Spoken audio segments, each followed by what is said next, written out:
attracts grifters. That's why yeah. Well, Christianity's got like a 2,000-year head start on you for that one. So well, right, yes. It might take a few years to catch up, but there seems to be two questions as far as religion is concerned, because we seem to find ourselves in a bit of a spiritual void today. And I think people feel that personally, but they also feel it socially. And it sort of expresses itself in two questions. The first question is, what is true? And some people go straight for that and are attracted to that. But there's a second question, which is, what works at a like cultural and political level? And it seems like we're at a moment where the feeling that things aren't working has driven people to find out, well, what does work? And in some cases, in addition, has caused them to really think about what is actually true, And it feels like there has been a resurgence in Christianity in the last 5 years or so.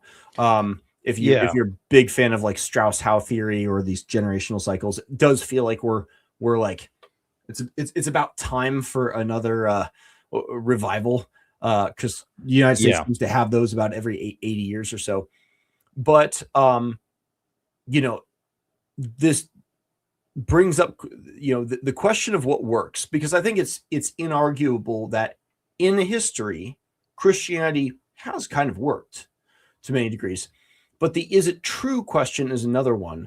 And there's this famous Nietzsche argument that God is dead, and that something has changed, whether it changed in Nietzsche's time or whether it changed, as Christopher Hitchens said, in World War I, when Christendom basically imploded in an attempt to destroy itself, or whatever else. And as far as I can tell, the West has had basically three religious options on hand. It's had Christianity, it's had we could call it Enlightenment liberalism, and it's had Marxism.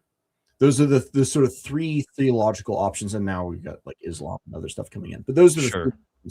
Yeah, those three. Let's call them like worldviews. We'll use the term worldview for like for philosophy-oriented people. It'd be a little bit more like a metaphysical substructure, or the metaphysics of the world. And I would say during the 1900s, you're right on the dollar. For really, you had some sort of, I think at this time, it was a form of fracturing Christianity. And what I mean by fracturing is that the old fault lines of, say, like Protestant and Catholicism, and even Orthodox didn't seem to hold as well as people wanted them to be. And the second part was you also had the emergence of liberal theology, which, for lack of better words, is just Marxism with a Christian aesthetic. It's not Christian. I wouldn't consider it Christian.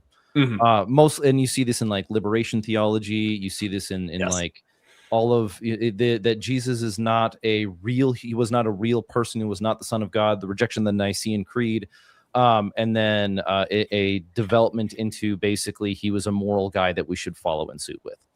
Right. But then you have, I think, the challenge that I would have there on the enlightened liberalism is that the enlightened part of the enlightened liberalism died in Hitchens' observation.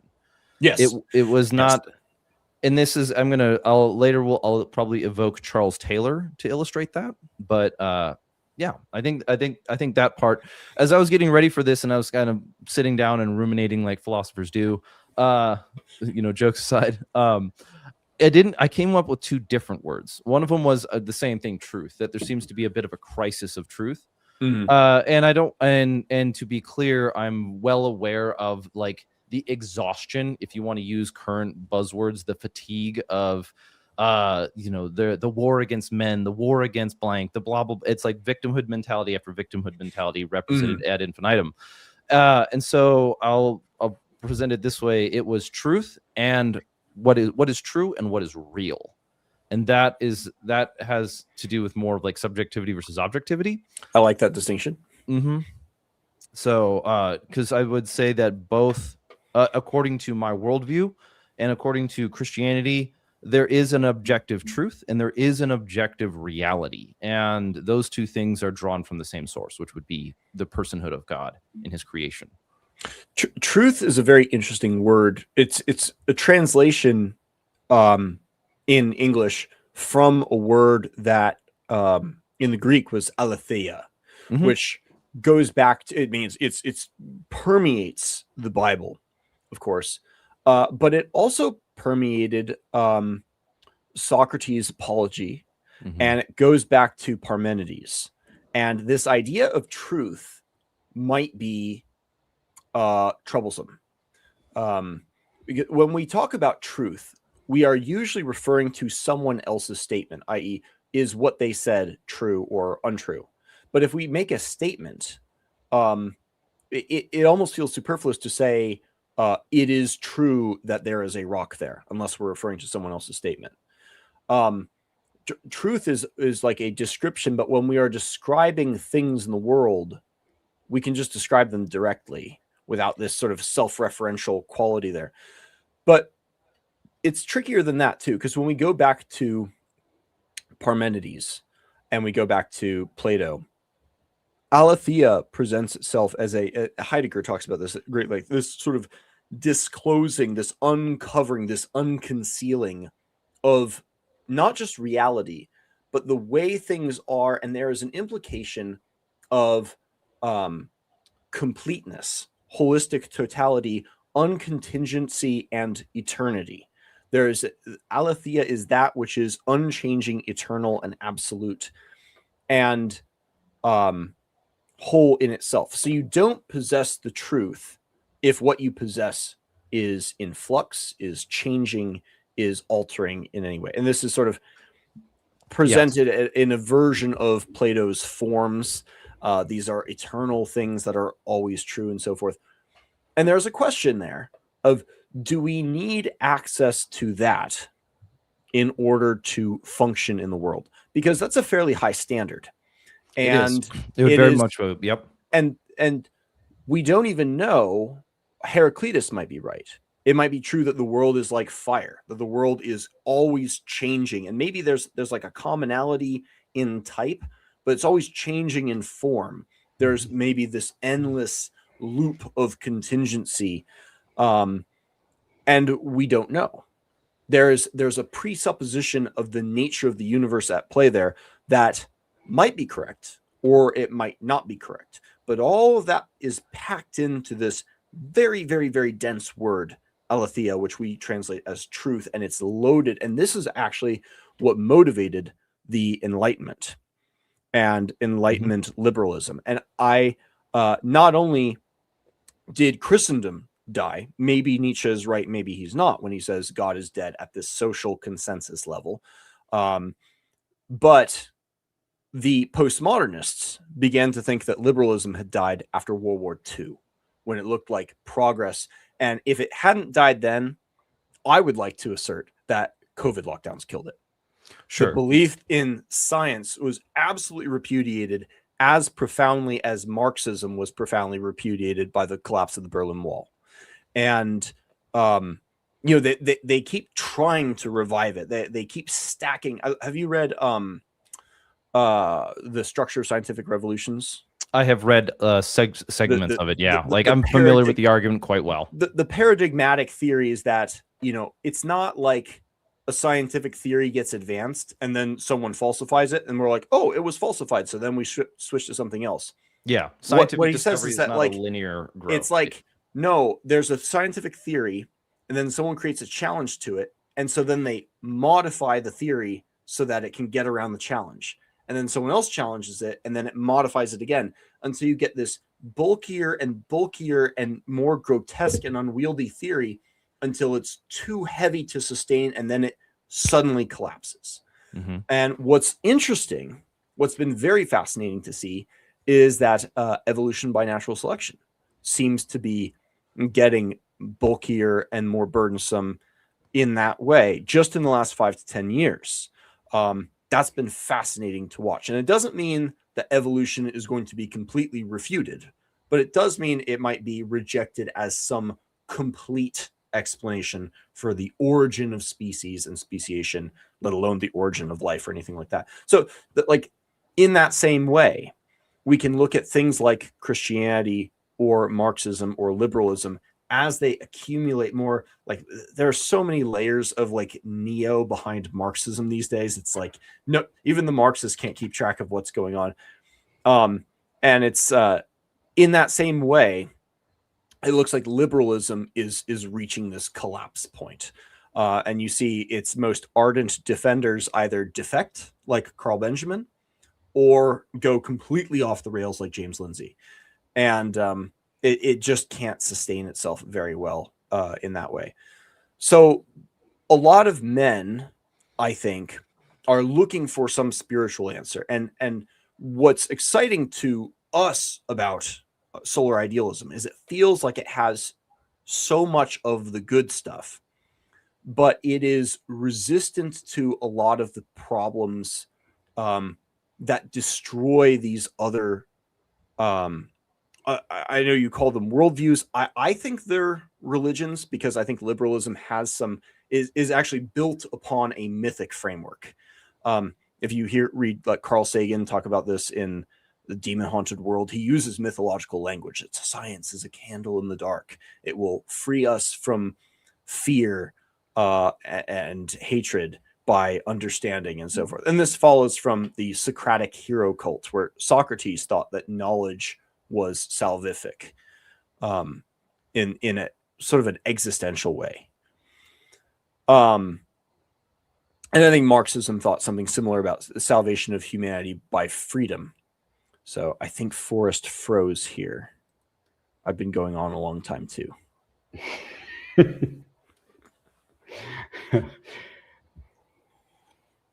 One technical bugaboo after another. But if he can still hear me, the exciting thing about, and I'll repeat this if we have to, but the exciting thing about solar idealism is it presents a mythological framework that has the potential to be meaningful, but which is not built, as these other things, on this idea of aletheia, this idea of truth, which is, unreachable. And therefore everything built upon it can't stand, but which is compelling on aesthetic grounds. We might have to let Forrest back in here.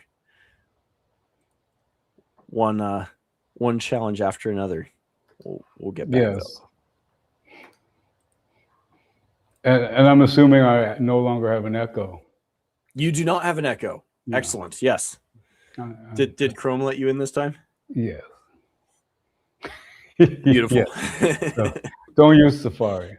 Don't use Safari. Moral of the story there. Darn technology. Curse you, science. Well, for anyone who has tracked us, we do have 10 people watching, 11 people watching. If for anyone who wants to ask questions or share comments in the chat, feel free. We can try to answer those as well.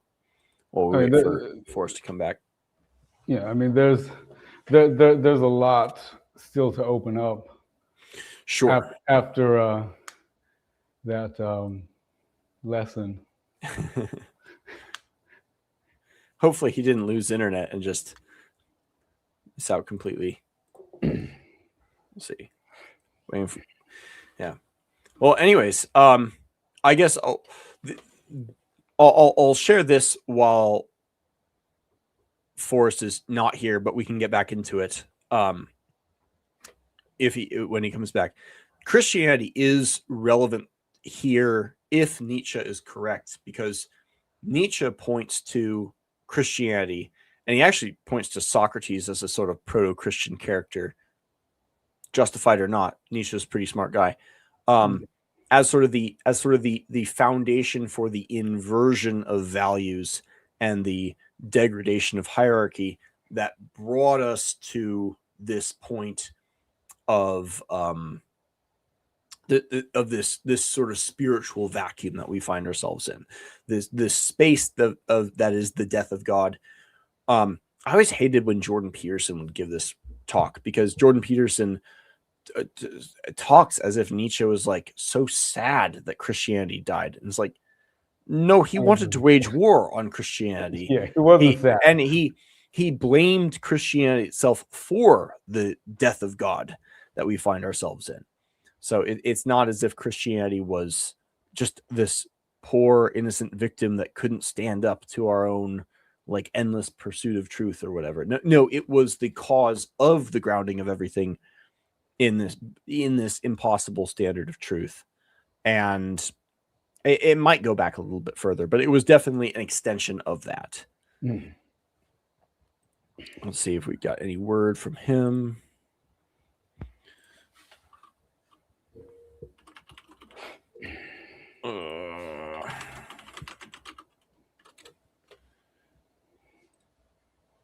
Hopefully it comes back in soon. Yes. Cody says, in the meantime, good evening, Bulls. Good evening to you, Cody. Yes. Good to see you here, man. Which churches do you see as the closest and the furthest from solar idealism? What of the lunar world dynamic? I feel like the lunar world dynamic is more for women.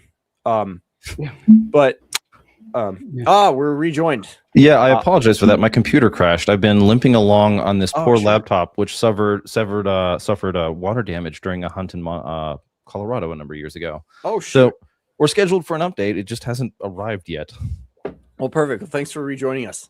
Yeah, we were just going over some Nietzsche stuff in your absence. Fun, fantastic. Thank you very much. Sorry about that again. It shouldn't happen. No problem. But so I'm curious. What excites me about solar idealism is that it seems to provide what religions have provided in the past, but it seems to be epistemically resistant to this force that has this all-consuming truth grounding that destroys everything else. And I think this was the great breakthrough of the postmodernists, that they were essentially correct that nothing holds up. Everything is propaganda at the level of truly objective truth. But the problem with the postmodernists was that they never allowed themselves to take that conclusion and let go of the goal that led them there. They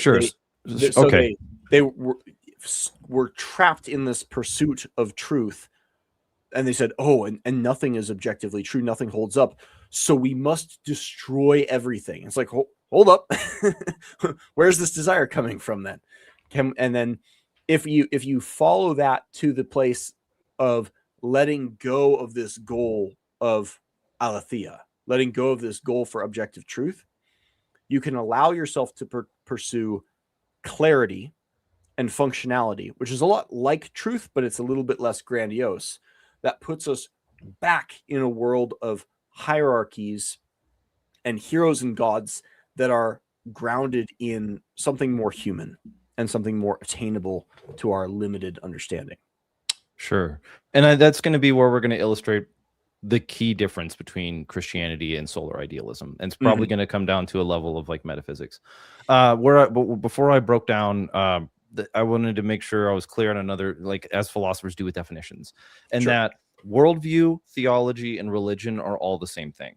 I would describe them all as same thing, as in there might be let's say, if I make a claim of truth or a truth claim that all of reality, all of truth is comes from God's choice in creation, then therefore everything is any sort of belief system, every sort of ideology, like anything that makes a claim at that level would functionally be the same thing. I would, as a Christian, I reject like the 1900s definition of a religion being something as simple as like a collective action with some set of morals. I don't, you know what I mean? It's just who was it? Was it Dennett or was it Dawkins who wrote The Selfish Gene?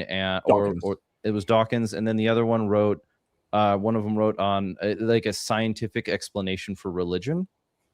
And he gives this narrative about how early man they would have these things that would generate called memes, not like our memes, but that's Dawkins. That is Dawkins, yeah. And while the book is a fun story, it's still a comic book. It's just he doesn't really make. I don't think he makes a cogent argument. It's a nice story of an explanation of something, but I think even Dawkins himself would recognize that he has no way to verify it. And so Can I share a fun new atheist culture story here? Sure. Because the Richard Dawkins book, The God Delusion, got all kinds of criticism from Christians for being theologically unserious, and other atheists read those criticisms and they decided those criticisms were correct enough that they needed to write the philosophically serious version. So they wrote a book called The Christian Delusion, and it was like 3 academic philosophers who wrote this book, and it was like much better than Richard Dawkins' book. No one ever read it because it was an obscure academic thing that was so there's this a very annoying trade-off between like seriousness and popularity that we were sort of talking about earlier with the like Christian grifters, which I was joking about hoping to be one day, large enough that we have to deal with solar idealist grifters, which is an inevitability if you get big enough. But so, but we'll use that as a working reference of like worldview and religion are functionally the same thing, just like philosophy and theology are functionally the same thing because they seek to answer the same questions and they deal with the same material. Philosophy and theology, I might nitpick that because I think philosophy is a sort of mode of thinking, and much of philosophy is about asking questions, whereas theology is a lot more like logic in that it begins with certain axioms and then it seeks to find what is coherent and internally consistent with those initial axioms. But the theology doesn't give you those axioms, and philosophy is about exploring those things. So there is religious philosophy that precedes theology, but theology kind of begins where the philosophical investigation of those initial axioms ends. That's kind of how I think about it. Which is not to say that theologians don't ask questions. They absolutely do, and there's a ton of overlap, but there are places where theology and philosophy kind of deviate. All right. Yeah. So like fundamental axioms, would we argue that the 3 laws of logic are a fundamental axiom, that something cannot be true and not true at the same time? All right. So then quote Plato, it's in the same way and in the same part. Yeah. Yeah. I mean, we're using the abbreviated version of the 3 basic concepts, but those are still axioms that we hold to be true as a priori. Well, many people hold to be true. Sure. We can get into those particular axioms because I think there are some problems with those fundamental logical axioms that don't matter in 99% of the time. But when you try to derive grand metaphysical claims from them, weird things begin to happen. Yeah, this also breaks down into like how logic as a practice is used. It doesn't I mean, I don't want to be sounding like I'm preaching to the choir here, but you don't really prove anything in logic. You're just using you're using this framework by which to look for inconsistencies or contradictions. Everything in a good logical system is a tautology. Yes, it's just various levels of elaborateness in the tautologies. That's how all good math is. And if you think you arrive at a conclusion that is not a tautology, there's a mistake somewhere. Sure. Yeah, no, I mean, it would follow as such. So I mean, we've got, there's thinking about, there's talking about, there's believing, but what are the actions? What is the direct experience? And what is the result? Right? Right. I can believe so many things. And I can convince myself of a lot of things, and people are convinced of a lot of things. Conspiracy theories are very popular. Like you look on X, and it's like just some photo of some guy and a girl at a restaurant. They're like, "What do you see?" And so people are digging in. I'm familiar with the issues. You see it every day. What do you see here? I don't see anything because it's stupid, number one. But it's like, so you can take your brain on a lot of trips, but a guy needs a direct tangential experience in the world, right? And that can be, we can say that there are tangible, physical, spiritual experiences that may lead us towards thoughts as opposed to the other way around. Yes. As in, Yes. like, the soul is something about the body, right? So it's like, where do you go with that, as far as solar idealism versus Christianity? This is where I'm going to have the perhaps, like I said earlier, the advantage of the 2,000 years of literature, like Christian writing on the subject, and or Buddhism or Hinduism. Fair. Right. And so, like, one way we could go about this is describing two different worldviews. Like, what do we believe are what are the fundamental axioms of truth that we would argue for? One of the challenges that solar ideal, like, this is, when I say charitably, I don't mean this in like the YouTube grifter sense. I need to be very clear on that one. And when I say, this is actually appealing to that Enlightenment era idea of we're going to give each other intellectual charities, that you're presenting your best honest argument. And my observation and reading, and from what I've listened to of the of solar idealism, is that it addresses these issues, that it has identified these issues in, say, contemporary living. And one of the ways that it does it I think you guys do it really well, is you actually address it on multiple axioms. One of them being, it can't just be intellectual. This isn't a collection of ideas that I hold in my head and therefore blank. It also can't be. It is sort of a rejection, and I would actually argue that it's a slight rejection of postmodernism, but definitions of postmodernism change with the day, depending on who wants to whip it with a stick. I think my favorite definition of postmodernism is, if I can't understand it, then it can't be understood. It's just sort of like, oh yeah, it's just an intellectual cheap answer, but fine. The challenges that I run into on solar idealism are the same that I run into with Nietzsche and with Campbell, which is unsurprising because those are two characters that I've heard referenced multiple times. One of them, it might be a difference in how we view and understand some of Nietzsche's writings and what was the sort of the culmination of his beliefs and the results of it. Contrary to many, let's say, more academic focused approaches to Nietzsche, or even in rejection of like the surface level interpretation, I mostly view Nietzsche's life and writing as a tragedy, that he was arguing with something and he lost the battle and it took his life. That he was arguing with a series of things that he understood to be true, that if you unmoored human life from the transcendent, then ultimately the loss was meaning, and the loss of meaning meant there's no point, might as well just die. And so I think that was like the criticism of Nietzsche is similar in the sense that you have these examples of astute observations. Of one of my favorite ones.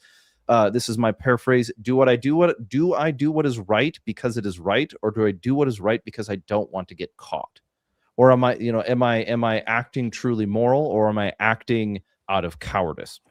And again, this is something that right, there's multiple examples of this observation through history, and so I think there's that similar appeal.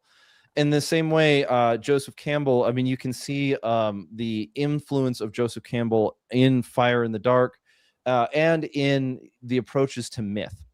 And I think where we run into a problem here is like, okay, you could have two brackets on the side, and one of them is myth is merely metaphorical. It has no correlation to reality. It's a nice story.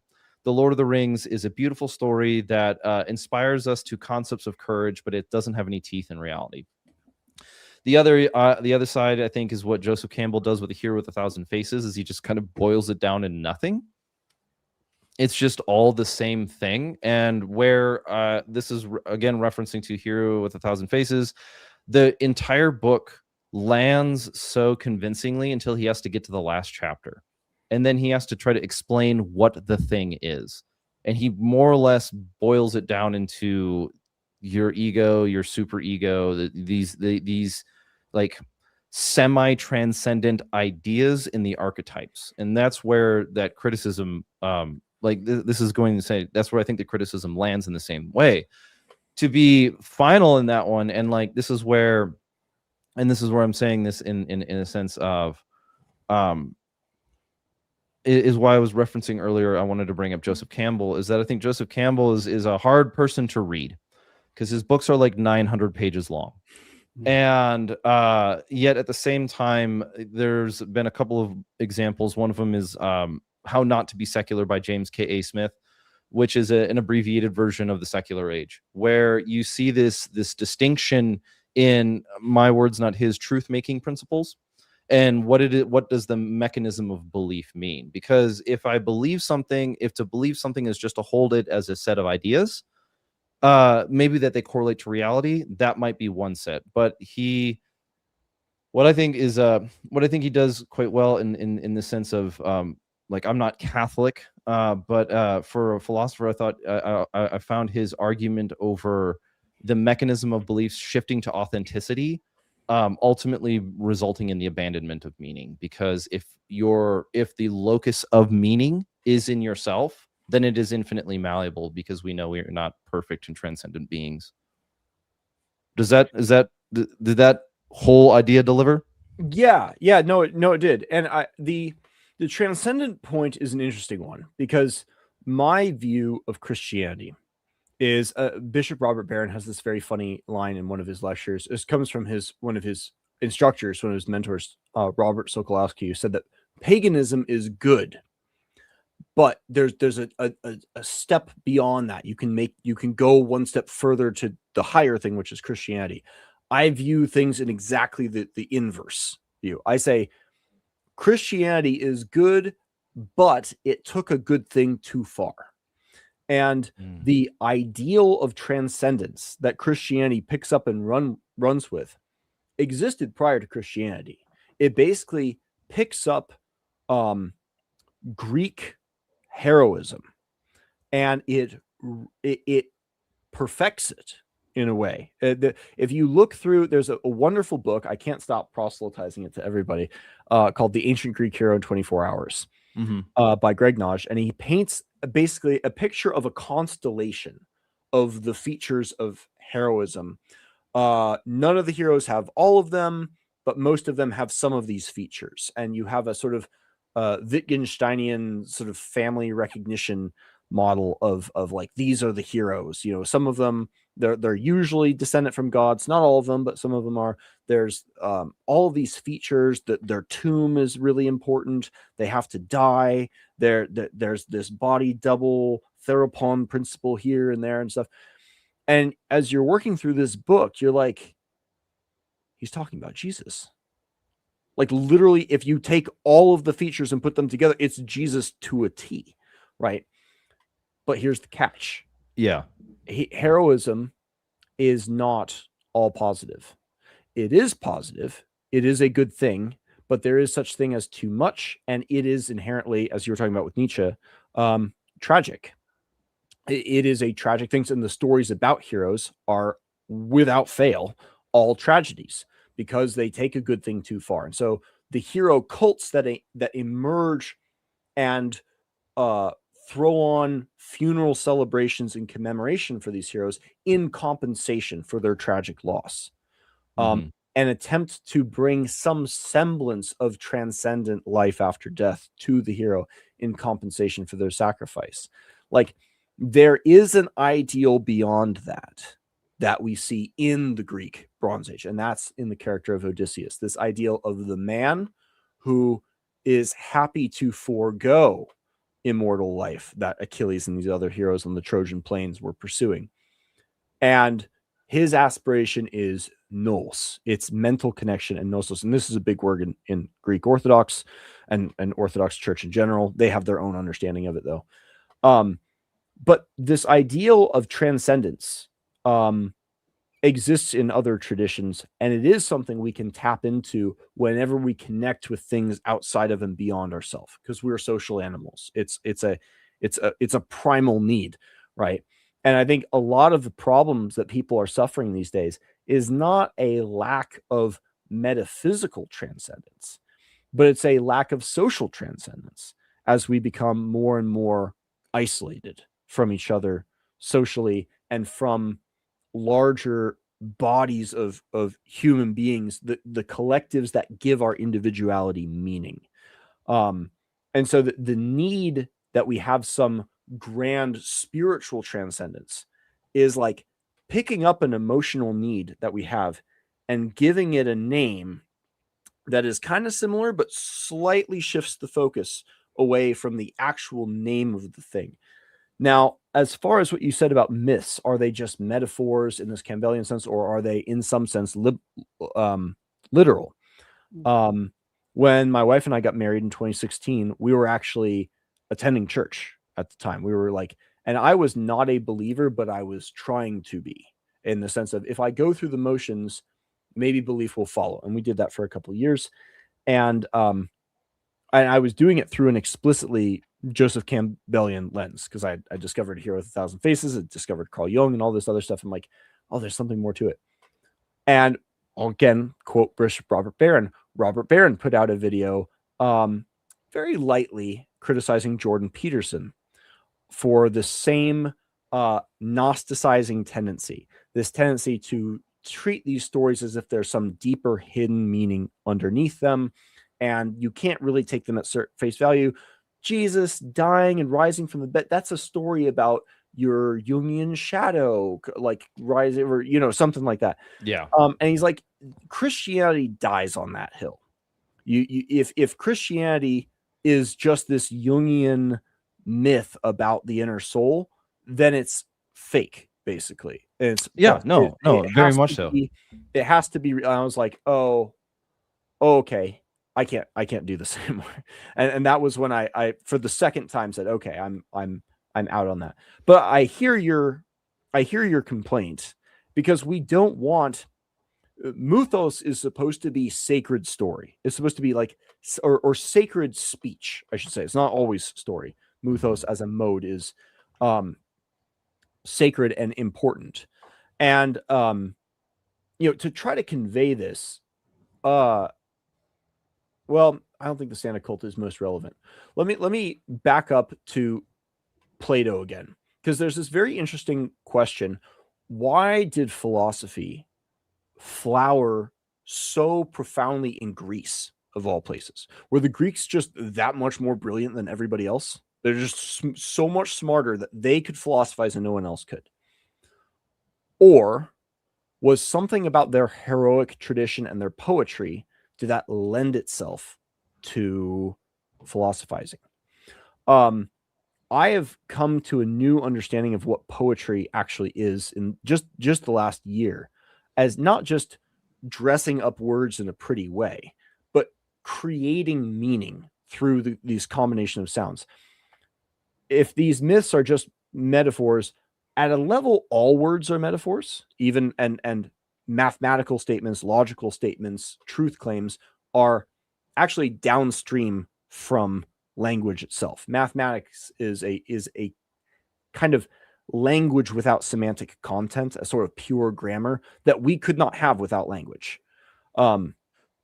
Sure. I mean, so when we look at there's an important distinction there, though, because math existed as a concept before we had the language for it.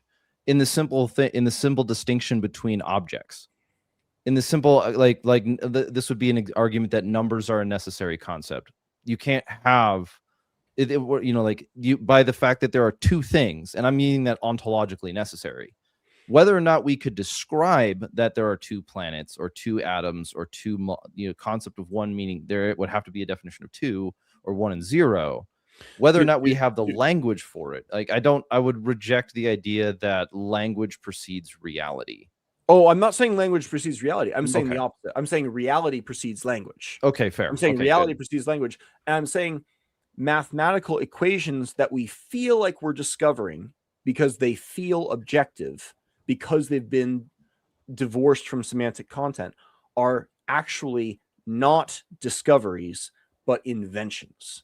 Because these equations are descriptions that we create to approximate the real world, but they are not themselves the real world. They are the map, not the terrain.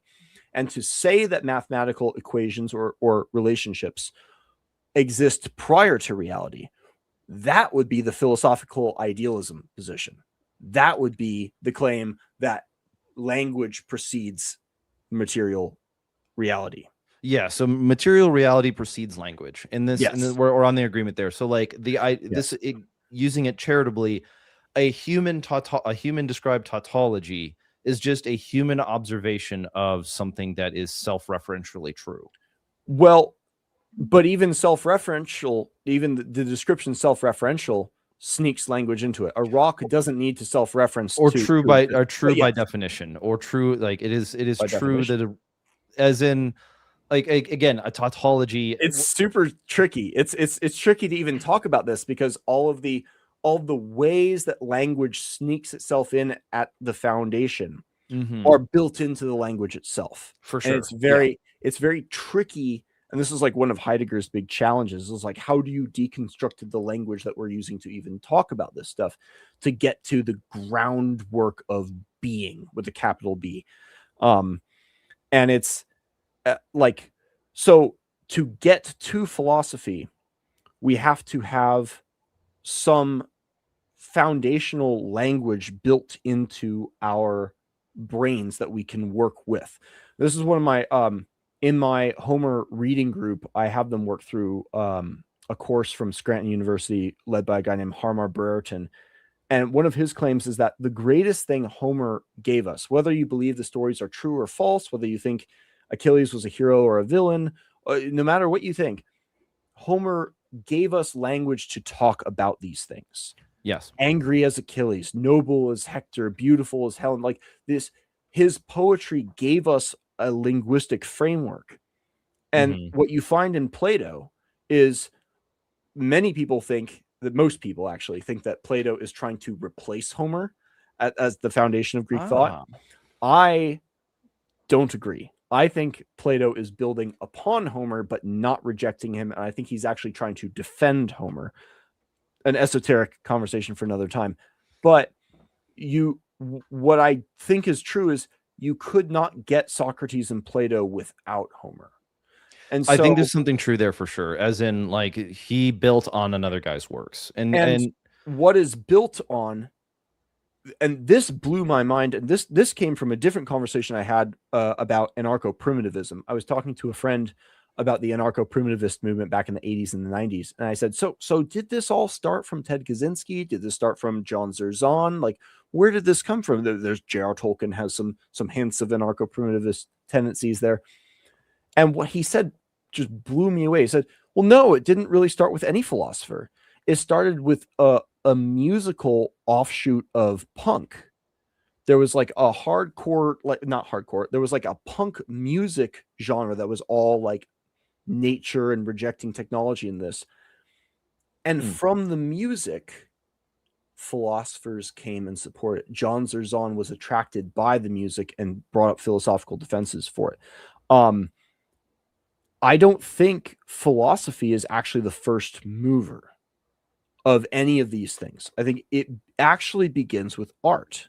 It begins with poetry and music and visual art, plastic arts, as Nietzsche might say, and these other things. So when we say, are these myths just metaphors?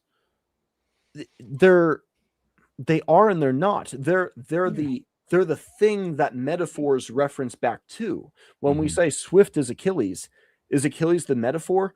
No, he's the. I gave him this verbiage right. The metaphrand, the reference of future metaphors.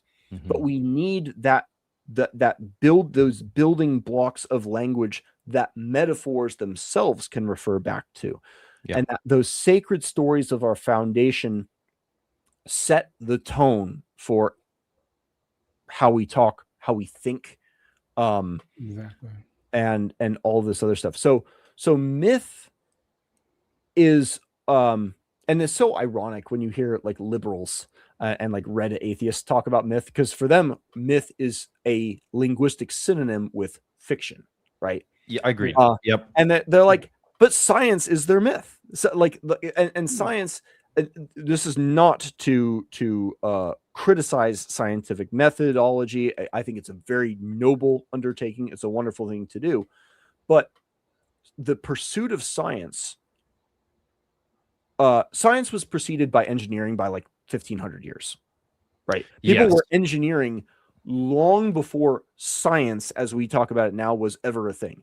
Science came about for largely theological reasons. Science came about from Christian natural theology, and then it was continued. It was like picked up off the Christian foundation and moved on to the Socratic hero cult foundation and carried on through the Renaissance and the Enlightenment on that foundation. And Socrates and Jesus are kind of similar in a lot of ways. As this, like, pursuing knowledge for its own sake is salvific for the human soul, and that's why you do it. Yeah, so the cult of scientism, in that sense of like the scientific method, is also the method by which we understand what is right and true and good. Well, a little bit. I mean, these people that I mean, describing the easy are better reference than is the like modern, trust the science. You know what I mean? The modern scientismists are the worst, and the old school science theologians would hate those people. There's this wonderful quote from, I don't remember who said it. I quoted it in my essay on this, but he said, who's speaking to God, he said, God, if you had in your left hand, or if you had in your right hand the truth itself, and in your left hand the pursuit of truth but not the actual acquisition of it, I would take the left, because it is in the pursuit of truth that one develops and cultivates the virtues of humility, diligence, and like all the good virtues, whereas in the belief of the possession of truth come all the vices of arrogance, laziness, condescension, and all these other things. And he said, I would leave the truth with you. And that is completely at odds with modern Reddit scientism. Sure. That, like, Yeah, I mean, we certainly have mutual enemies. Yeah, but and that early spirit of science, which motivated the pursuit of science through the 17th, 18th, and 19th century, was explicitly theological. And I think where scientists continue to do science well, they still do it in that spirit. Yeah.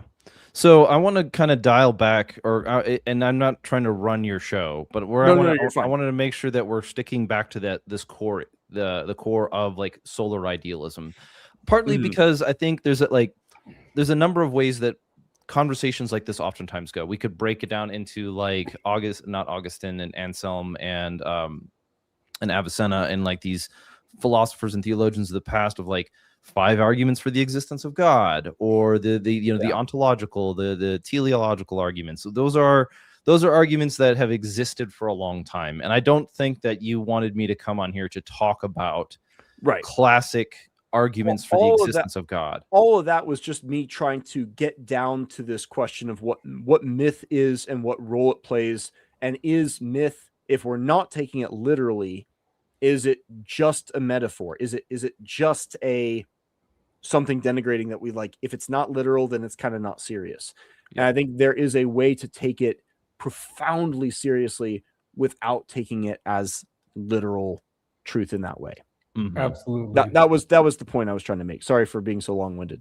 No, and I actually think you could bridge a couple things closer too. And I'll use an example of, like, again, the Lord of the Rings. It's still, even though I know that it's a fictional story, I know that it is a fictional book, there are still things that are true in that book that I read from that, and like the nobility of Aragorn, and these are like moral character traits, as well as I would say one that the book depicts very uncomfortably in the postmodern world, as reflected by all of its horrible adaptations, is the reality of good and evil in this one, where you have it like throughout the book, the concept of evil seems so much more real than the concept of the good, right? Where it's like, okay, fine, you know, we're not exactly having discussions on orc ethics because they're just defined in Tolkien's literature as, you know, twisted beings who gave into evil, kind of thing like that. So yeah, and I admire that. I admire the respect of myth because if nothing else, and this is again, I'm not trying to like just say nice things to you about this one. If nothing else, I believe that it is more real than the alternative. And this is where I want to go back to that distinction between what is real and what is true, where I think we are witnessing in our day and age. And this is, if I'm going to make a prediction, the paradigm of secular liberalism is at that point, like not Karl Popper's the paradigm is the paradigm's about to flip. It doesn't hold water. It doesn't hold weight. And one case in point example of that is just the suicide rate amongst men. Right. It obviously does not sustain life. Yeah. That's a particularly rough one. And like marriage rates are not in a super great place. Immigration, there's a kind of not just a nihilism, but a kind of self-hatred evident in the levels of immigration that we're seeing in much of the Western world. There is and so the question is like, I have written about this in the past. I think when you dig into Christian theology, the answer, if you're looking for backing for things that work in this world, what you are more likely to run into is something like Augustine's City of God, where he says, well, us Christians can look at the sacking of this city with a degree of indifference. It's not that we're actually indifferent to suffering, but we're indifferent to the worldly outcome of the city because we're concerned with the hereafter. Sure. We're concerned with our eternal soul. And so we can say the Lord gives and the Lord takes away. Blessed be the name of the Lord, regardless of what happens. And I think for a lot of people who are looking at their nations being given away and destroyed and ransacked and rampant corruption, and say, that's kind of not why I'm looking at getting back into some older way of thinking about things. I'm looking for answers to practical problems. It can read as nihilism itself. Yeah, I mean, I would say that again. Sorry, you said about nihilism itself. It can come across as nihilism itself.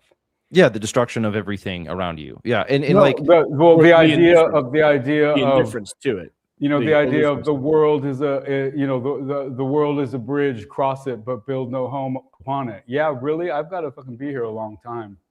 Sure. Yeah. No, or maybe not, or maybe not at the same time. But it's just the way that the goal of Buddhism is to become nothing.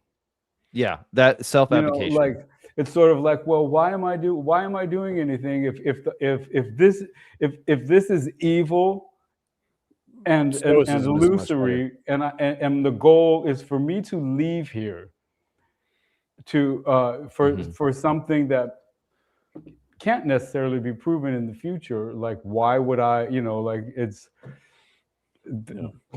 That's like a suicide. It's so there's a lot of like Christianity is never going to have any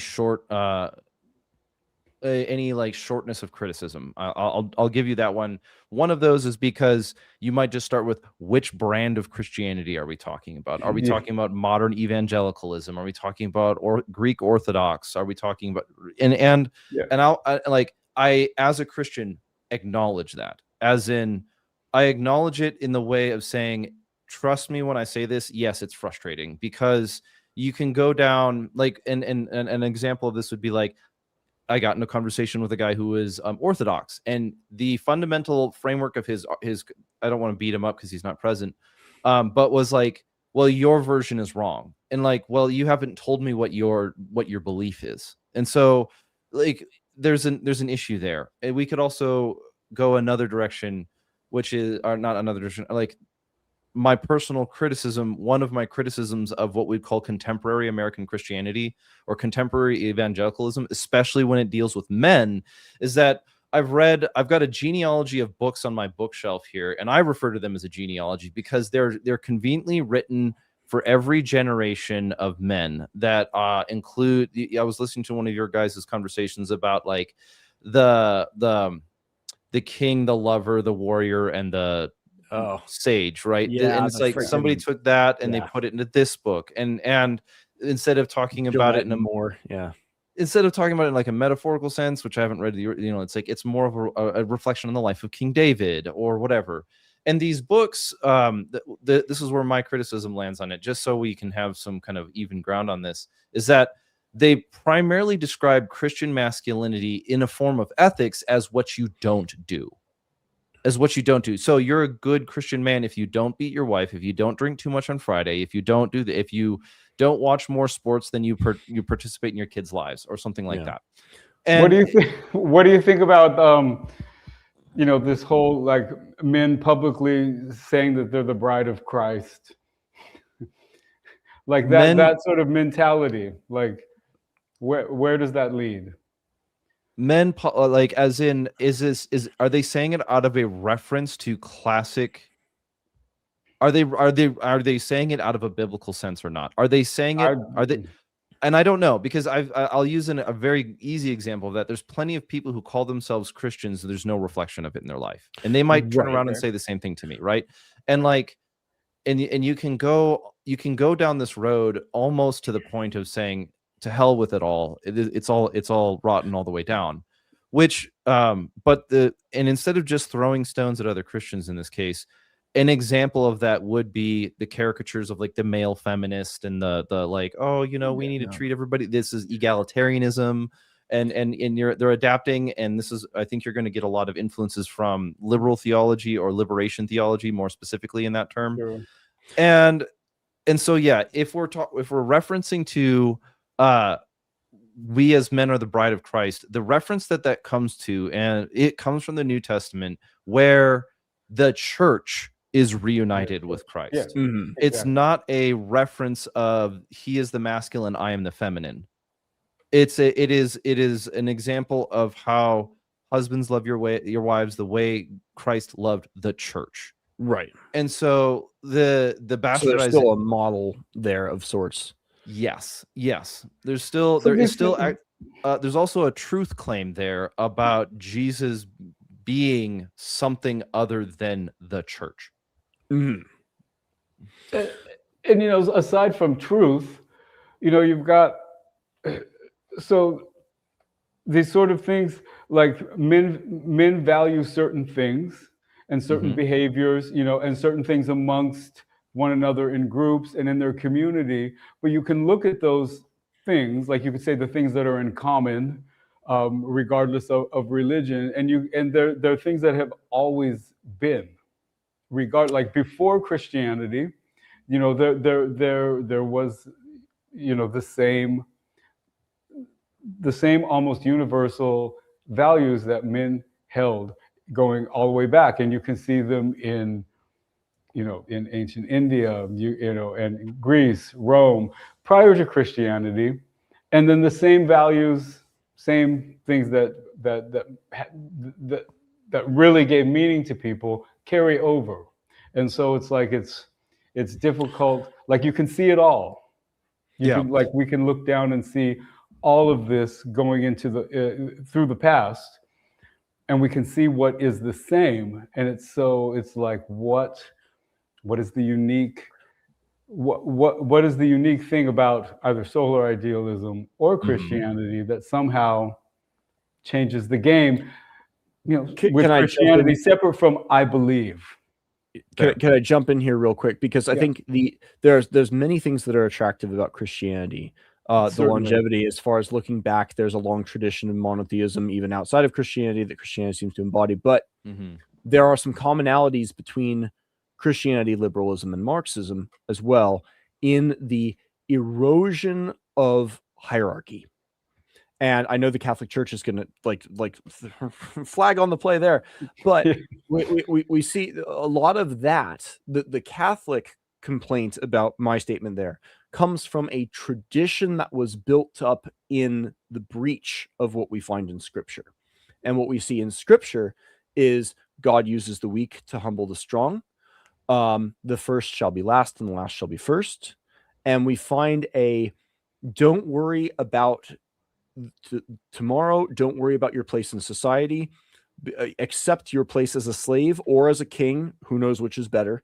He came as a servant and all this.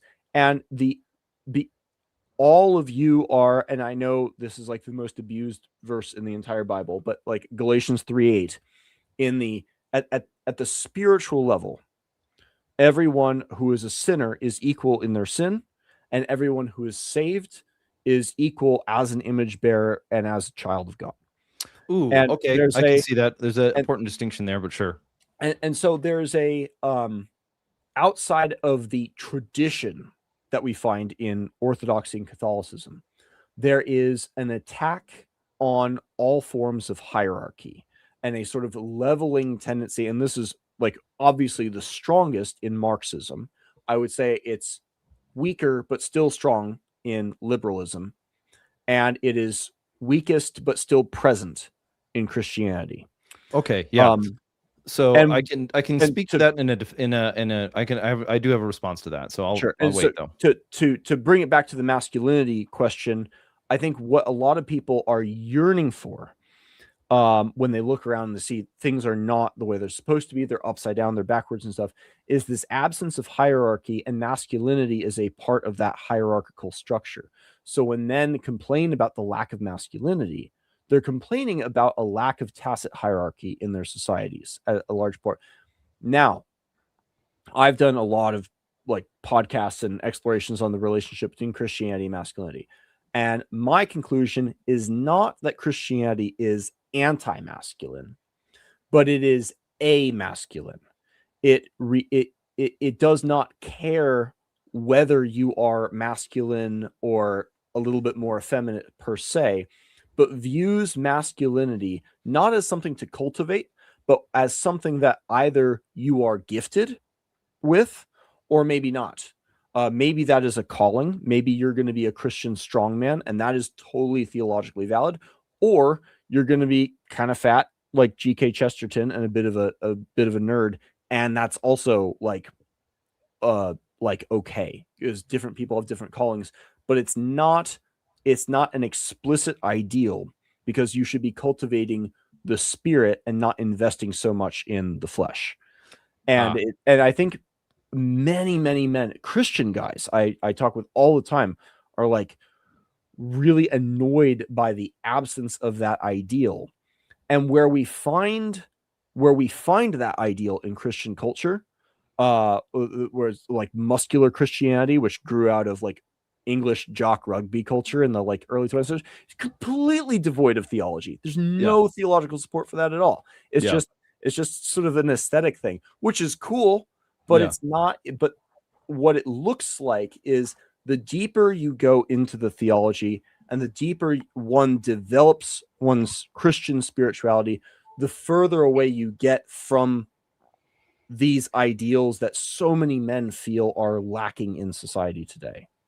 Okay, so like, to be clear on the response, and I think there's an important part here, because I will acknowledge that there's a certain scapegoat that can be thrown out and say that's not true Christianity. An anti-masculine Christianity or an amasculine Christianity is not true Christianity. I've been inside a Unitarian church. I know with that. Right? Like don't get me wrong. Like there is. I'm going to acknowledge that as, hey, that is a defense that people use, and I'm not defending them or throwing them under the bus. I'm saying I'll more or less make the argument. If you in both the New Testament and the Old Testament, we see the references of masculinity in the identity of God, in that how he conveys actions and he conveys speech and he conveys morals to mankind, that and this is going to refer to where I fall in sort of the Christian milieu of a complementarian, that men and women are the same before God, as far as in this concept of they were both created by God, but they were not created the same.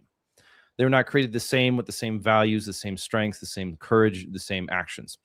And I think, and if you were to go back through history, there would be a time where if you presented this idea that men and women are perfectly equal, you would probably be looked at with the same bug eyes as somebody saying men can be women. Because it's like, yeah, that's true until we have to storm the beaches of Normandy. You can have that, whatever you kind of call it, belief. Fine. But I would rather give you an argument that is from Christian theology, and that the one key difference and a key component, like key element of Christianity, and I think something that defines whether or not someone fits within the camp of being a Christian or not, is the Bible true? Yes or no?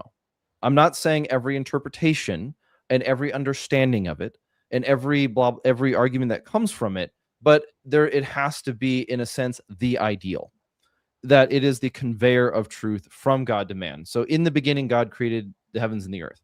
There is arguments and debates over whether or not that creation period took evolution and it used it as a tool.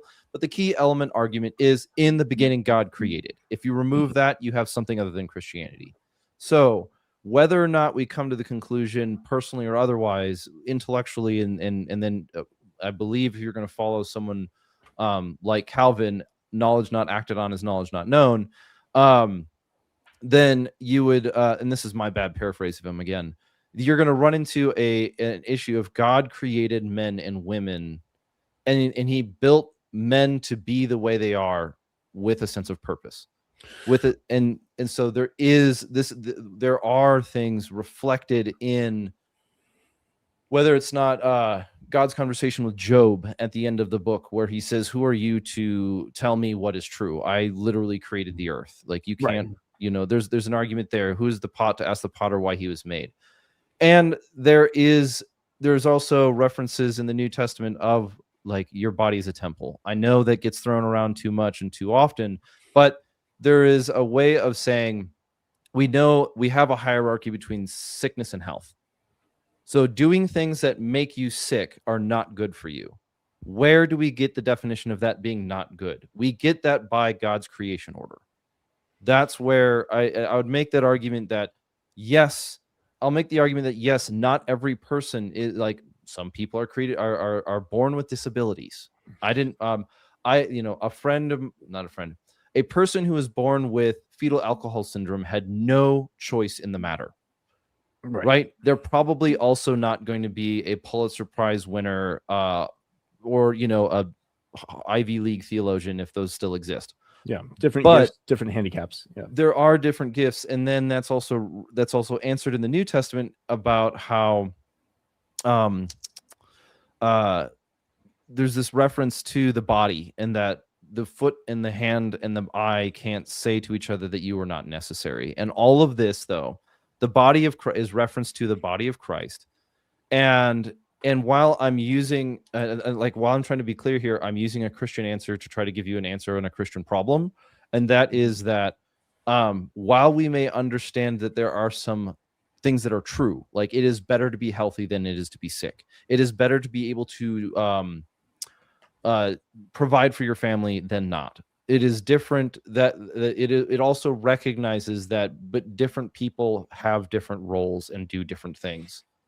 We're not all farmers or theologians or anything like that. And this is where I'd want to make one final distinction, is that, like, in that way, a Christian who is blessed with intelligence is not allowed to brag about it as if they were the progenitor of their intelligence. Right. I think the idea of different gifts was what I was trying to allude to before about masculinity, like being gifted to some and not to others. But I think the core point here is that there's a difference between being born a man and being masculine. Like, the world is full of biological men who do jobs that men do, and they do them, reasonably enough, but they are not masculine. And this comes down to what is the standard, or who is the judge of what we're talking about? Because everything in the Bible centers around, don't listen to the opinions of men. Go by the standard of God. And there's an asterisk there, I know, because there are, men, men and women constitute the body of Christ, which is the church, and so forth. But ultimately, God is the judge. And what masculinity is, when we talk about the experience of a masculine man, of masculine presence, that is men's opinion of other men. Yes. And there's like a very, very persistent theme in the Bible, Old Testament and New Testament, of God choosing profoundly unmasculine men to humble the rest of the world. Abraham was an objectively terrible person. He was a coward. Twice he tried to give his wife away for other people to sleep with out of fear. The one thing he did is he saved his cousin in a night raid. So kudos to him for that. Every other point, a coward through and through. Moses, similar story, not quite as bad as Abraham, but he has a speech impediment. He was constantly running away, didn't want to take the role. Jonas, kind of similar thing, and so on and so forth. And there are exceptions, but broadly speaking, the idea of God using the weak to humble the strong even appears in fairly masculine characters like David, where David's, you could say, is a fairly masculine guy, but his great Aristeia, his moment of glory, is going up against someone who is way more impressive and masculine in that front. So the difference there is still, I mean, the David and Goliath story is very convenient to reference because it's very cut and dry. But I would say that King David's greatest achievement was the creation of the nation of Israel in its day and time, the kingdom of Israel, the subjugation of the Philistines, and the purging of the heretics in his environment. Like I said, a fairly masculine guy, by biblical standards and even outside of biblical standards. But his great moment in the Bible itself, the story of David and Goliath, is a much more poetically memorable moment for him. Yes. And then in the person of Jesus, you have someone who is, extremely powerful figure, in potential energy, to put it in physics term, but he doesn't fight back. He doesn't resist like Socrates. He goes willingly to his death without a fight. And his memorable moment, his Aristeia, is being crucified. Well, and then rising from the dead. But it's that you could say that is good. You could say that is noble, that is godly, but you would not say it is masculine. Sure. And we could play a word game. Not effeminate either. It's not effeminate either, but it's I don't embodiment of masculine, and it shifts the ideal from masculine to spiritually devoted to God, which might or might not be masculine, but it's a different thing. Yeah. So in a hierarchy of values, Christians would argue that what is the greatest commandment? Love the Lord your God with all your heart and soul and mind. And what is after that? Love your neighbor as yourself. As in, I want to see I'll say this to you as a man. I am not going to love you as a man by treating you like an effeminate person, like coddling you and teaching and take does that, am I clear on that? As in I think the commandment to love your neighbor as yourself can be a particularly slippery Rorschach test. It does when it's taken out of the context of the first commandment, because that dual answer, I feel like that verse is the archstone and the skeleton key to unlock all of Christianity.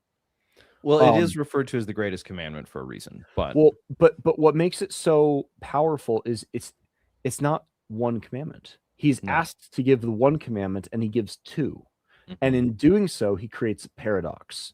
Because if you love the Lord your God with all your heart, all your mind, and all your strength, And if one assumes, and I think this is a fair assumption, that love has something to do with attention, that's a zero-sum thing. How do I love my neighbor as myself if I'm loving God with all my heart, all my mind, all my strength? It's a paradox, but there's an answer. It's a hierarchy. It's not a paradox. It's a hierarchy. It's not a hierarchy. I don't think. Okay, go ahead. Launch. God is hidden from, I'm putting on my Christian hat for a moment here. God is hidden from us, or put another way, we are separated from God by sin or what have you. Experientially, he is hidden. Theologically, we are separated. But God created us in his image. How do we love God when he is hidden from us? Well, we love him by loving his image in other people. So love your neighbor as yourself is, when Jesus says the second is like it, he's actually giving the expression of the first. But this is where we get back to liberalism and Marxism, because when love your neighbor as yourself, and Jesus is also famous for his answer of who to the question, who is my neighbor, in a famously ambiguous answer, it is revealed that your neighbor are fellow image bearers of God. Yes. And when you truly grasp that, the boundaries, and Orthodox are going to hate me for saying this, but the boundaries of family and nation are cut, because my neighbor is no longer a geographical category. It is a spiritual category. And so the unlocking of this paradox, which is the greatest commandment, according to Jesus, gives us the sort of interpretive lens to understand everything else in the Bible, maybe not literally, but in spirit. And so many of the problems that people have with how society is run today, when looked at through this lens, are not solved. You're now, saying it doesn't have teeth against the if problems that Christianity faces. Yeah. If Christianity is true, then none of those pragmatical issues matter. None of your practical concerns about, well, how are we going to govern our nation? I don't know. God's got more power than me. So he can, you think I need to solve these problems when God is in charge of things? My job is to fix my connection with him, to serve my purpose in his plan, regardless of what I think needs to be done. And the chips will fall where they may, according to God's plan. I can't thwart it or help it beyond what he's already allotted for me. But to people who have a practical understanding, suddenly the broad and widespread Christian support for mass immigration, and even Pope Urban II's invocation of Jesus's call to hate your family and abandon them, which is how he launched the First Crusade, kind of come into clear focus. Okay, so to make some, there's a lot of material that I'm going to work with there.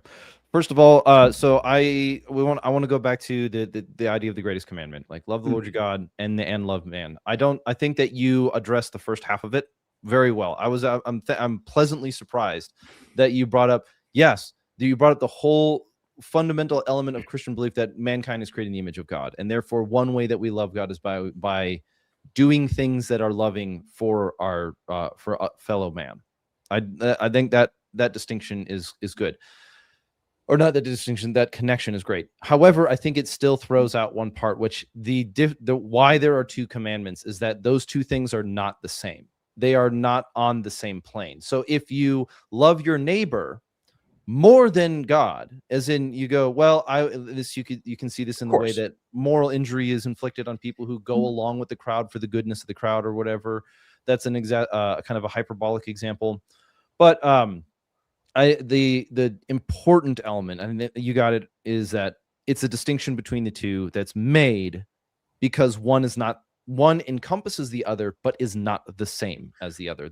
They still exist on a hierarchical value. God is the important part and is the justifying part of the second, because according to without Christian the first, theology, the second doesn't work. Without God's forgiveness and connection, we are unworthy sinners. We've become corrupted. We are essentially unworthy of love, except Jesus has condescended and Yes. saved us, and we remain created in his image, we remain in his spirit, and despite all of our imperfections, we are still worthy of love because of him.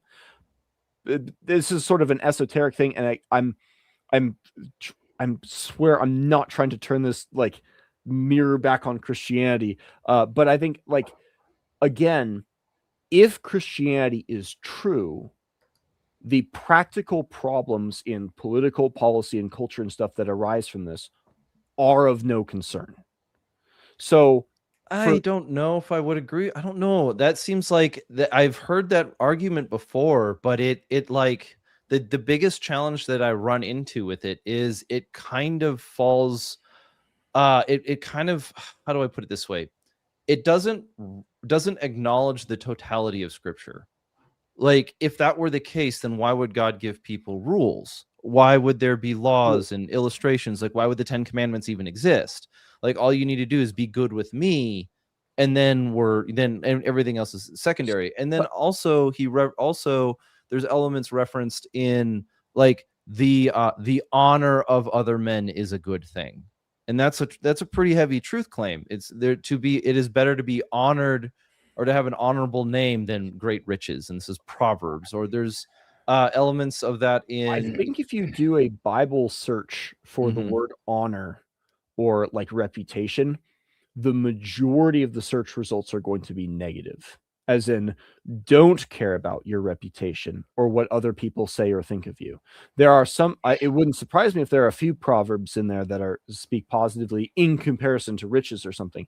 But I think the majority of this is like, don't concern yourself with that. What is the opinion of other men compared to righteousness in the eyes of God, or so forth? I could be wrong, but that was my recollection. You're not wrong in part of that illustration, which those cases where mankind is where your reputation before men is say dismissed, is when in conflict and contrast with, we'll just say, with God.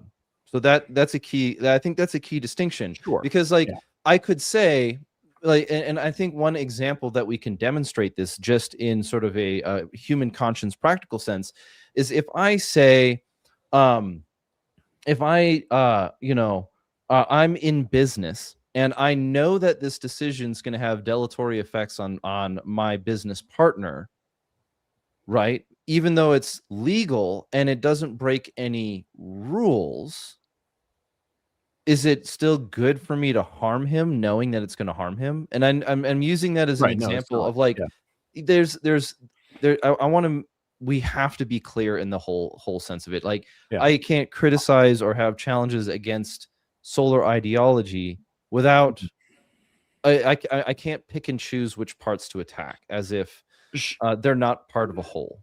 Sure. And I'm not trying to say that Christianity is incompatible with a nation or incompatible with honor or anything like that. For all the reasons we've discussed before about calling and all this other stuff. What we're talking about, I think, is how we allocate care as individuals.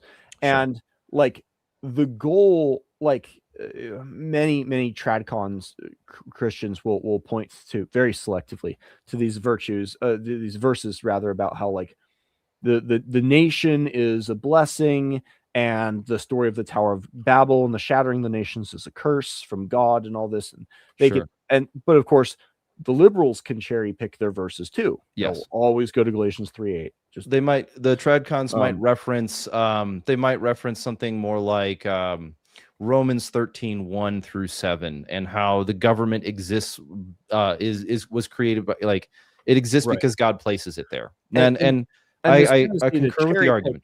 This tendency to cherry pick is why I like to go back to Jesus's response to the greatest commandment, because it seems to cut through so much of the cherry picking and get to the heart of the matter, which is not incompatible with masculinity. It's not incompatible with honor. It's not incompatible with nation, but it doesn't elevate or put any concern on it either. It's a position of indifference. And if you read like Kierkegaard, for example, and he talks about the night of faith, there is this idea that if you give it up and hand over the dice, so to speak, to God, and don't put your own concern in it, things will work out better for you. So the spirit is one of sort of aloof indifference, not because you genuinely don't care about it, but because you're putting your faith in God. And I think that's a very uncomfortable place for men who do care about those things. And of course, all of this hinges upon the truth of these things. Are you? I'm not going to feeling, accuse you of intentionally misunderstanding this. well, thank you. I'm not going to accuse you of doing that, or I'm sorry, not misunderstanding it. That I'm not trying to be condescending. Sure. I'm not going to accuse you of intentionally changing it, but it's not that the man doesn't care about things like honor, courage, the strength in this, in the well-being of his people, his nation, his family, is that he recognizes that he is of an ontological distinction from the creator, and that creator has ultimate authority over it, and the person is acknowledging that relationship.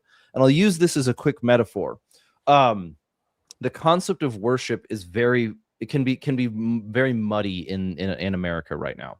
Sure. It can become very muddy in whether it's just a reference to like singing together on a Sunday, or performing certain rites, or waving flags, or whatever. And there certainly are traditions that have grown through Christianity that have been, some maintained, some lost, some gained. You have the sacraments and so on and so forth. But one thing that unifies the concept of worship is that worship is identifying the distinction between you and the thing being worshipped. When we are worshiping God, we are identifying that He is God and I am man, that we are not of the same material, of the same construct. And there's an important thing, and this is I'm going to actually So if we identify the distinction between ourselves and Satan, we're not worshiping Satan when we make that distinction, though. No, we're not. So worship is more than the mere ontological differentiation. It's more than the mere ontological. It's more than that. Where I thought you were going was to say not all love of money is idolatry, but there is a point at which it becomes idolatry. Not about money. Actually, I'll go a different way. You could do it with family. You could do it with a variety of things. Things become idolatry when, in a hierarchy of values, they get placed above God.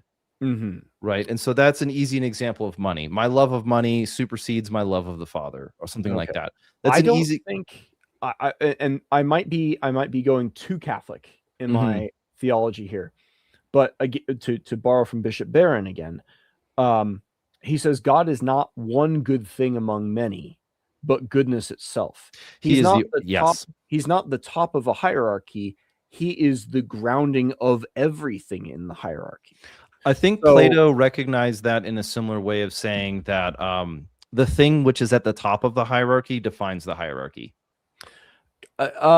Kind of. This is in the allegory of the cave, where he talks about the sun, and this is actually very inspiring for solar idealism. But with the caveat that for Plato, the idea, or eidos, has a visual connotation that is expressed in the movement from the shadows of the puppets in the dark cave up through the night sky that is visible in the mouth of the cave, into the night sky, and then the daylight sky, and then the sun itself. And the sun is the thing that makes a vision and knowledge possible.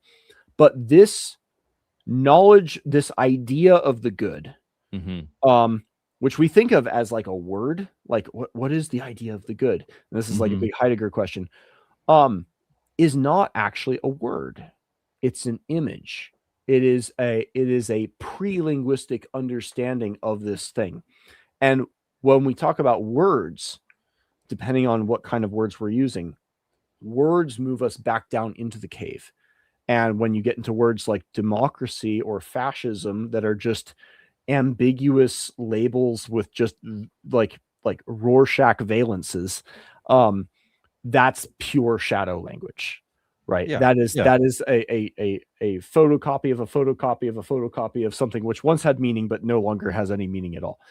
But the Platonic view is that the idea of the good precedes language itself. It is like it's the the true and eternal Tao is not the Tao which can be spoken.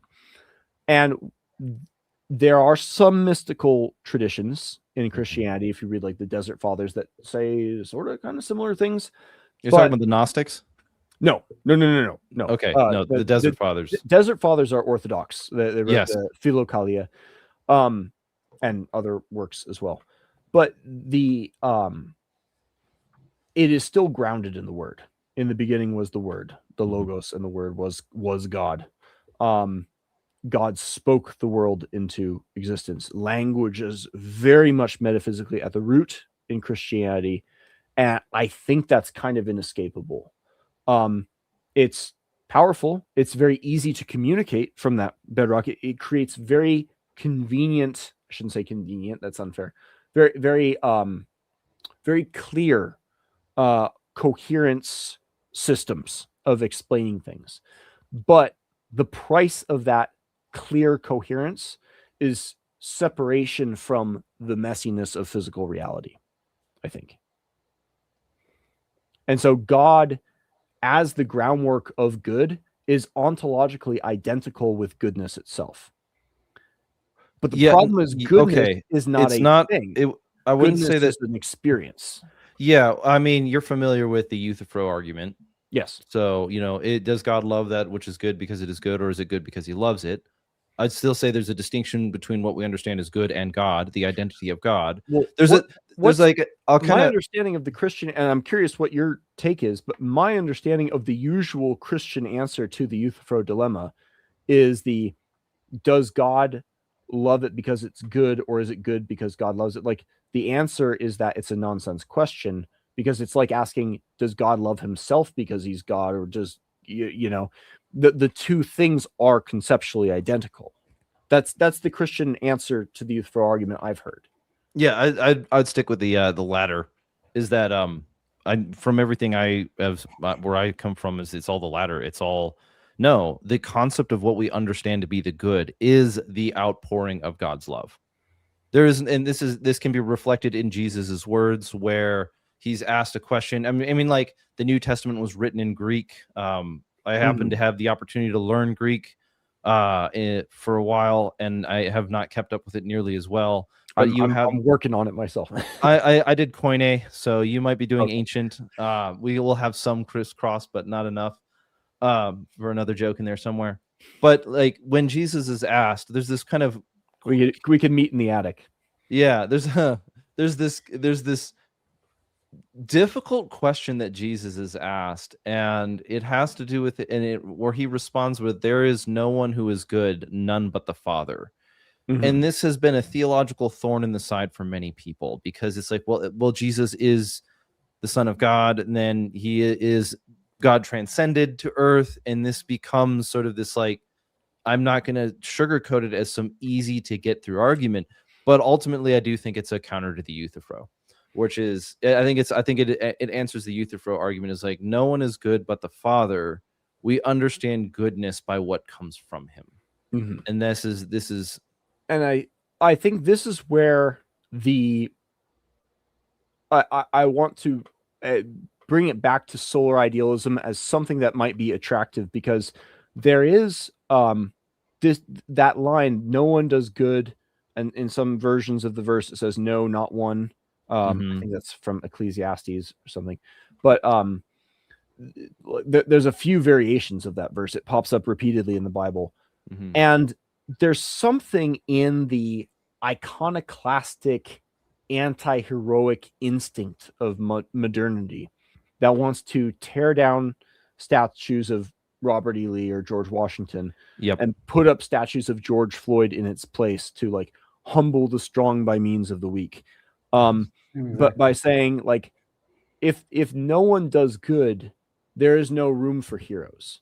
There is room for great spiritual vessels of God, but they are not great in themselves. They're just willing vessels, and there's no one to really look up to on their own merits.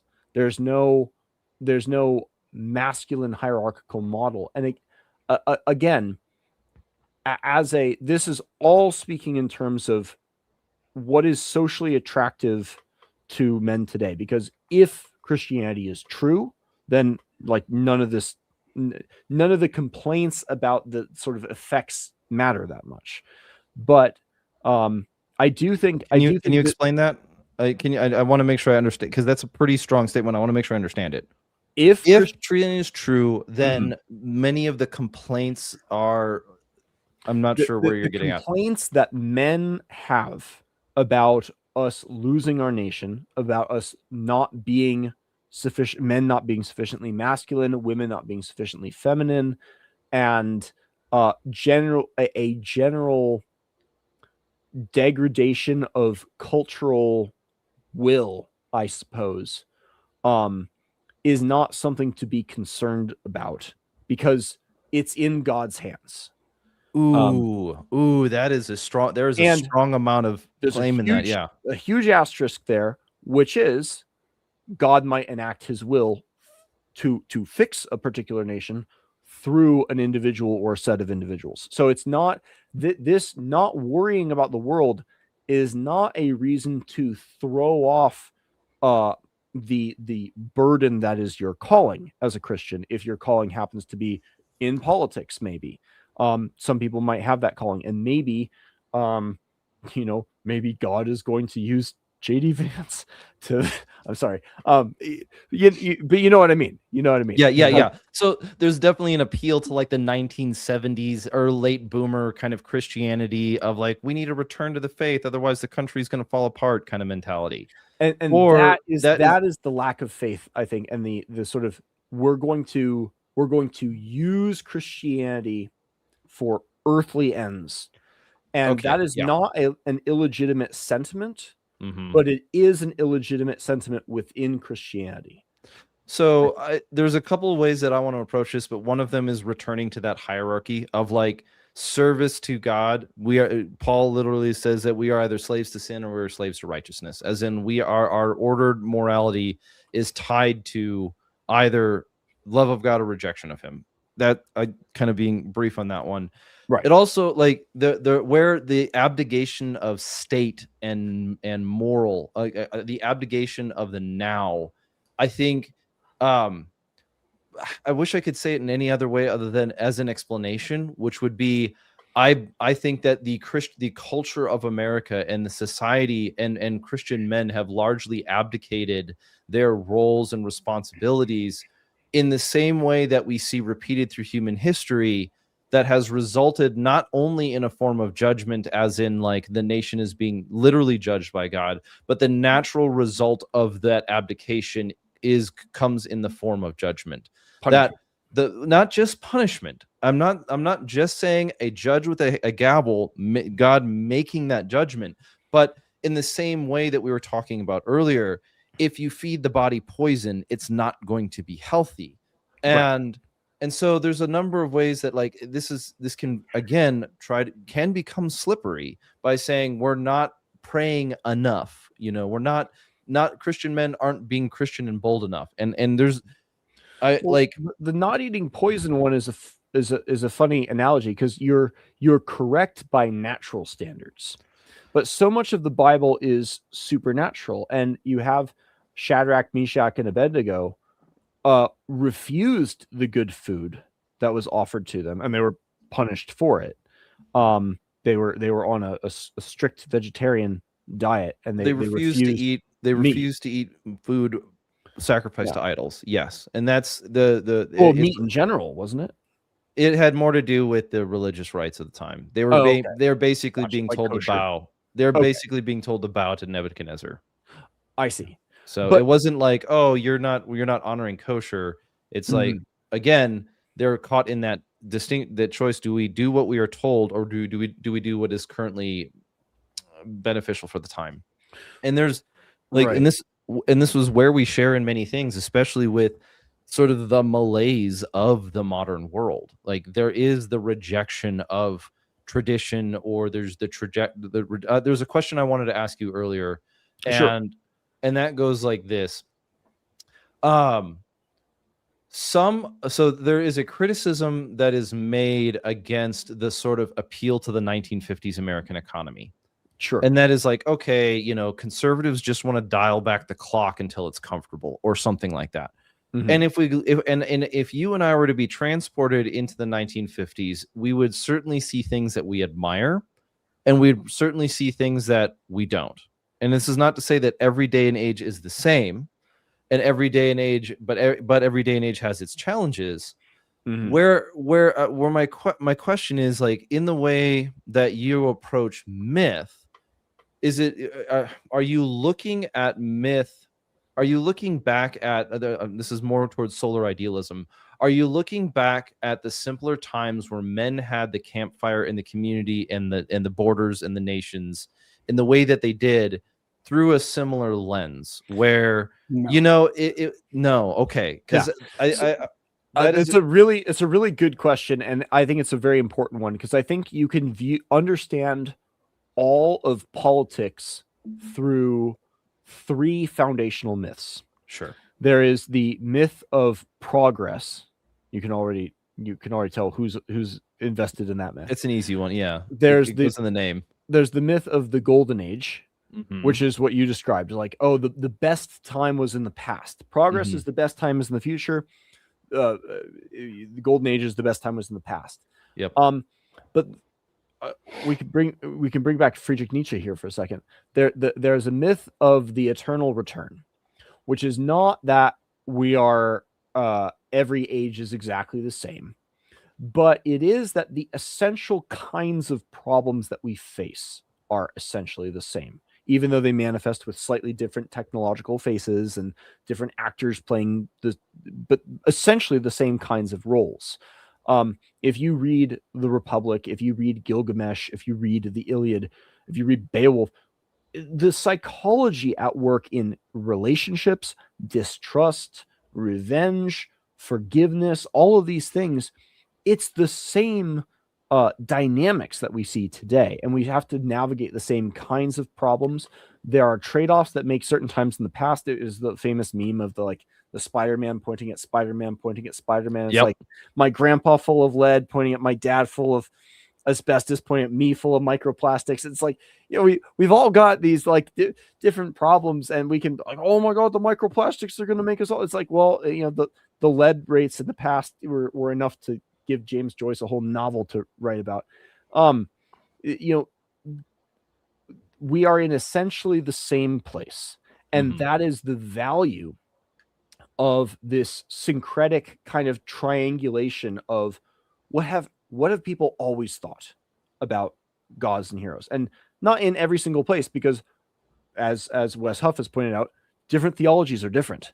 If you read, I love his metaphor. He says, if you read every single book, and this is his sort of subtle jab at Joseph Campbell, which I agree with, and you conclude every single book is essentially telling the same story, you're either like, wow, you suck at reading, or you didn't actually read them, because they are saying different things. Yeah, this is a rejection of the all roads lead to Rome argument. Right, and they do go to different places, but there are commonalities that we find in our experience of beauty, power, goodness, and clarity. And there are certain archetypal deities that seem to shine through the most powerful and the best and the most beautiful traditions, that are the father archetype, which Yahweh kind of fulfills. There's the striker, and there's the multifaceted, many-faced Lord of the Earth, who takes many forms. And they correspond to parts of the human soul, not in a supernatural other world, but in the material world of the present. And I think where people's concerns are in the present, shifting their attention to the transcendent, which was sort of where we sort of started talking about, where Christianity and solar idealism parted ways.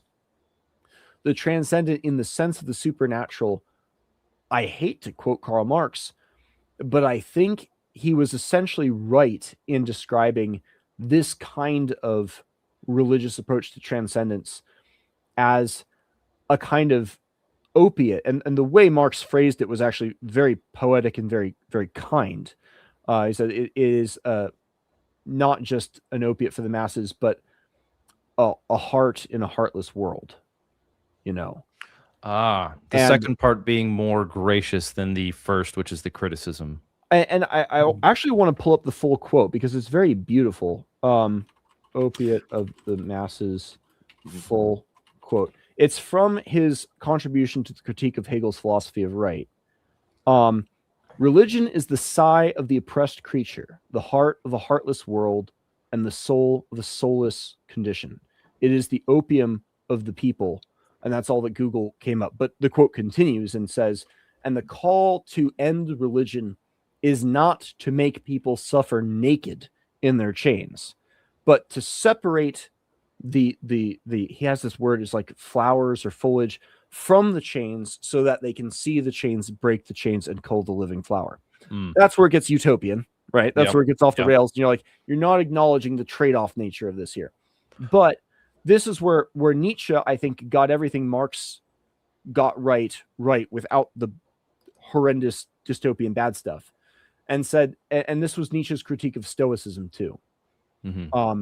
Christianity is far from the only one that does this, and it's not even the worst one that does this. I think Buddhism does it worse. Stoicism arguably does it worse. But the transcendent as this necessary feature, it might be very helpful for men at particularly dark points in their life, as a sort of like, this is like, Stoicism is a great therapy tool, fantastic therapy tool.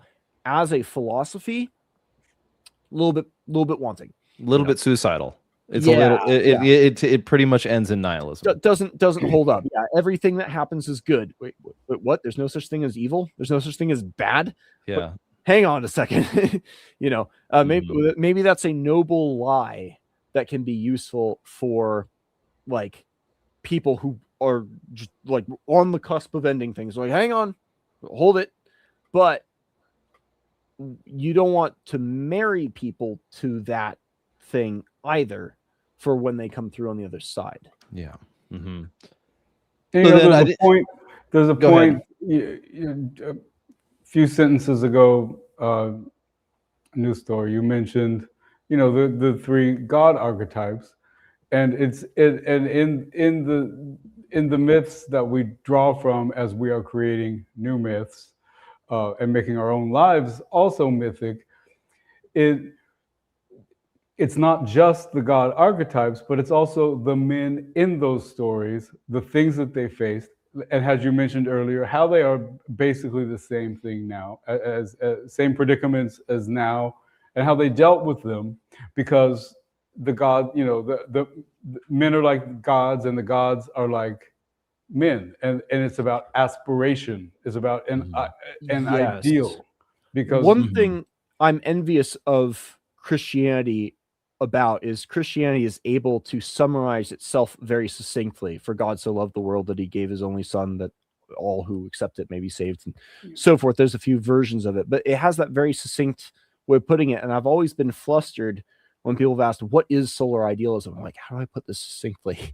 And I think, but Tarmanos, to your point, like it's not about just the gods, it's about the men who those gods represent parts of in their most aspirational, ideal, pure form. and I tried Fire in the Dark has the subtitle Men and Gods. Right. And so the summary, and I want to play test this, the summary, because I tried to imitate Christianity in giving a nice, succinct way of putting it for solar idealism, as the essential line is that the gods are like men.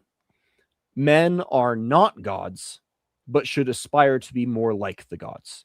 Yeah. And the fact that the gods are like men is the inverse phrasing of how most people put it. Most religious traditions say men are like the gods. You know, God made us in his image. It is a weird move, religiously speaking, to acknowledge that gods are man-made and yet are still serious. Yeah, I imagine that's where you get a lot of pushback from Christians, especially because there's a number of ways that'll illustrate, but one of them is being simple, right? It's like, and they created gods in their own image, is a Right. criticism leveled in the Old Testament. And even outside of the Christian framework and the Christian biblical scripture, a Christian or someone else could say, well, look, if you're creating these gods and you're worshiping them, aren't you kind of just indirectly worshiping yourself?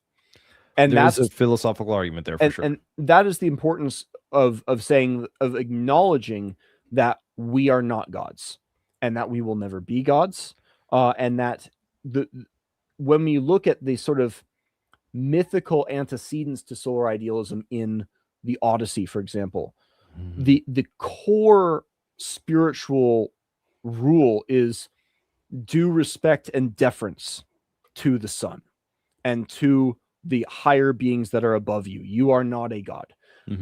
And like Odysseus went through a lot of challenges, but the only one that was mentioned in the summarizing opening little paragraph that where Homer sort of tells us the contents of the story, the only challenge he mentions is the cattle of the sun and how his comrades did not show due respect for Helios, and so the day of their return was wiped away. But Odysseus did. So there is this, we can recognize kind of like Christianity in some ways, that like the gods that we are describing are pure experiences of aspects of ourselves, but those aspects of ourselves exist outside of ourselves as well, and they exist in other people and in nature, and we can experience those, and there's a connection there, but also a distinction. And if we don't recognize that distinction, then we will find ourselves guilty of hubris and the consequences that follow from that. Yeah. So, but I think this is. Oh, go ahead. anyways, Sorry. No. I've been going on long enough. No, and this is where we're going to find the fundamental distinction between the two ideas, where you're going to run into maybe when it comes to this argument where the rubber meets the road. And I think, and this is going to be like, and as people who take thought and belief and action seriously, this is where we will eventually find consequence. So like, as an example of this one, as a Christian, if I believe what I believe, that there is only one truth, that it is in God the Father, the Son, and the Holy Spirit, the Trinity, while I may recognize reflected truths in the myths of other stories and these values that have been communicated through mankind and these things that we would say are good, and where I want to go back to that early distinction, real but not true, is that by not as a Christian, I would want you to believe as well. At the same time, I can't force it, right? It's like, because if I didn't want you to believe the truth, then I even believe it? That would be a very odd kind of almost Machiavellian approach to faith. The difference, and the key difference there is that, like, if we go in timelines, according to Christianity, in the beginning, God created the heavens and the earth. And everything else that we see, whether it's myth or explanation, can be described as mere shadows of the transcendent truth of the identity of God, the triune truth of God the Father, Son, and the Holy Spirit. This explains Campbell very effectively, where, of course, we're going to see mirror images. We're going to see forms, or we're going to see what's the word? Typology. We're going to see reflections of these truth, of the completion of God's personhood, his transcendence, his being, in these different myths and stories. That we can see. If you were to do it in like a storyline, say like, God creates man begins to spread across the earth, and then man creates idols in their own image. That explains it. In some cases, and that one explains the other. They explain each other very differently. You know what I mean? I do. Are you familiar with John Hick by any chance? The name is familiar. I don't remember the work. He's an English theologian, and he's famous for his doctrine of theological pluralism. Sure. He is the promoter of, perhaps you've heard the famous metaphor or allegory of the three blind men feeling up an elephant. I'm familiar with it. a tree, another one thinks he's found a snake, another one thinks he's holding a stick, and it's like the tusk, the leg, the trunk. Sure. And they've all got reflections of the truth, but not the reality of the truth. Sure. The story's kind of a stupid one though, because you're told in the beginning there's an elephant. Right. But like, what if there's another tradition that says it's not an elephant, it's really this other animal, and your tradition, which is a reflection of the truth or a shadow of the truth, but it's been corrupted and it's not an elephant, it's actually a woolly mammoth. And this other tradition over here that says it's a great bear is equally true to yours, but now you've got this big theological thing. Because when you we're at accept Hinduism. Right. So, we just arrived there. The logic of that, like everything we see is our reflections or shadows of a one singular truth. The logic of that, John Hick took this very far. And when you read his theology, he's basically not a Christian anymore. No, I would argue. You probably saw where that was going right away. Yeah, I mean, what follows from where he began was taking revelation seriously. Sure. And but how do you distinguish between legitimate revelation and illegitimate revelation? It's hard to do. It's very tricky to do. And if you take it all seriously, you end up with a kind of Unitarianism, a pluralism that is nothing because it is everything. Yes. And so there has to be some framework if you're going to accept supernatural revelation for distinguishing true for false. And that kind of one of my favorite parts of Fire in the Dark and is Jack has this metaphor of Hlidskjalf's dilemma, this Odin's throne, which in our case is just our cell phones, where we can look back from a bird's eye view at not just Christianity and its truth claims, and it's like, oh, here's a really strong argument, historical argument for Jesus's birth, death, and resurrection, and here's all these accounts. It's obviously true, and these people who had no reason to believe believed, and so forth. Yeah. And you look at that in isolation, you're like, wow, that's really compelling. But then now we have smartphones, and we can look at Satya Sai Baba, who did almost all the same things, and minus a few, and then plus some others, and other cases, and other strong cases. Yeah. And suddenly we develop this objective perspective that seems to eliminate not just some revelation, but kind of all revelation. And so when you get back to, so then without revelation, Christianity has to stand on logic and reason alone. And there we were talking earlier about teleological and ontological and moral arguments and so forth. And there are those arguments. The cosmological argument is in there as well. But that runs into problems of filling in the gaps from a kind of general deism to something a little bit more precise. So I think you'll take this with a grain of salt. Just a criticism of that was that you're implying that we have objective view because we have the cell phone. You said we have some objectivity of revelation. Well, I will say objective in the sense of perspective, of stepping above. Obviously, we have the opportunity to look at all of these information. Yeah, we have as well. Yes. Yeah, we have the opportunity. Oftentimes, we have the opportunity to look at translations of all these different forms of revelation. Well, yes, but the translation part also applies to the things we thought we were familiar with as well. Yeah. I've been fighting my own little personal crusade against the cohort of Emily Wilson fans online. I am thoroughly entertained, by the way. I was like, yes.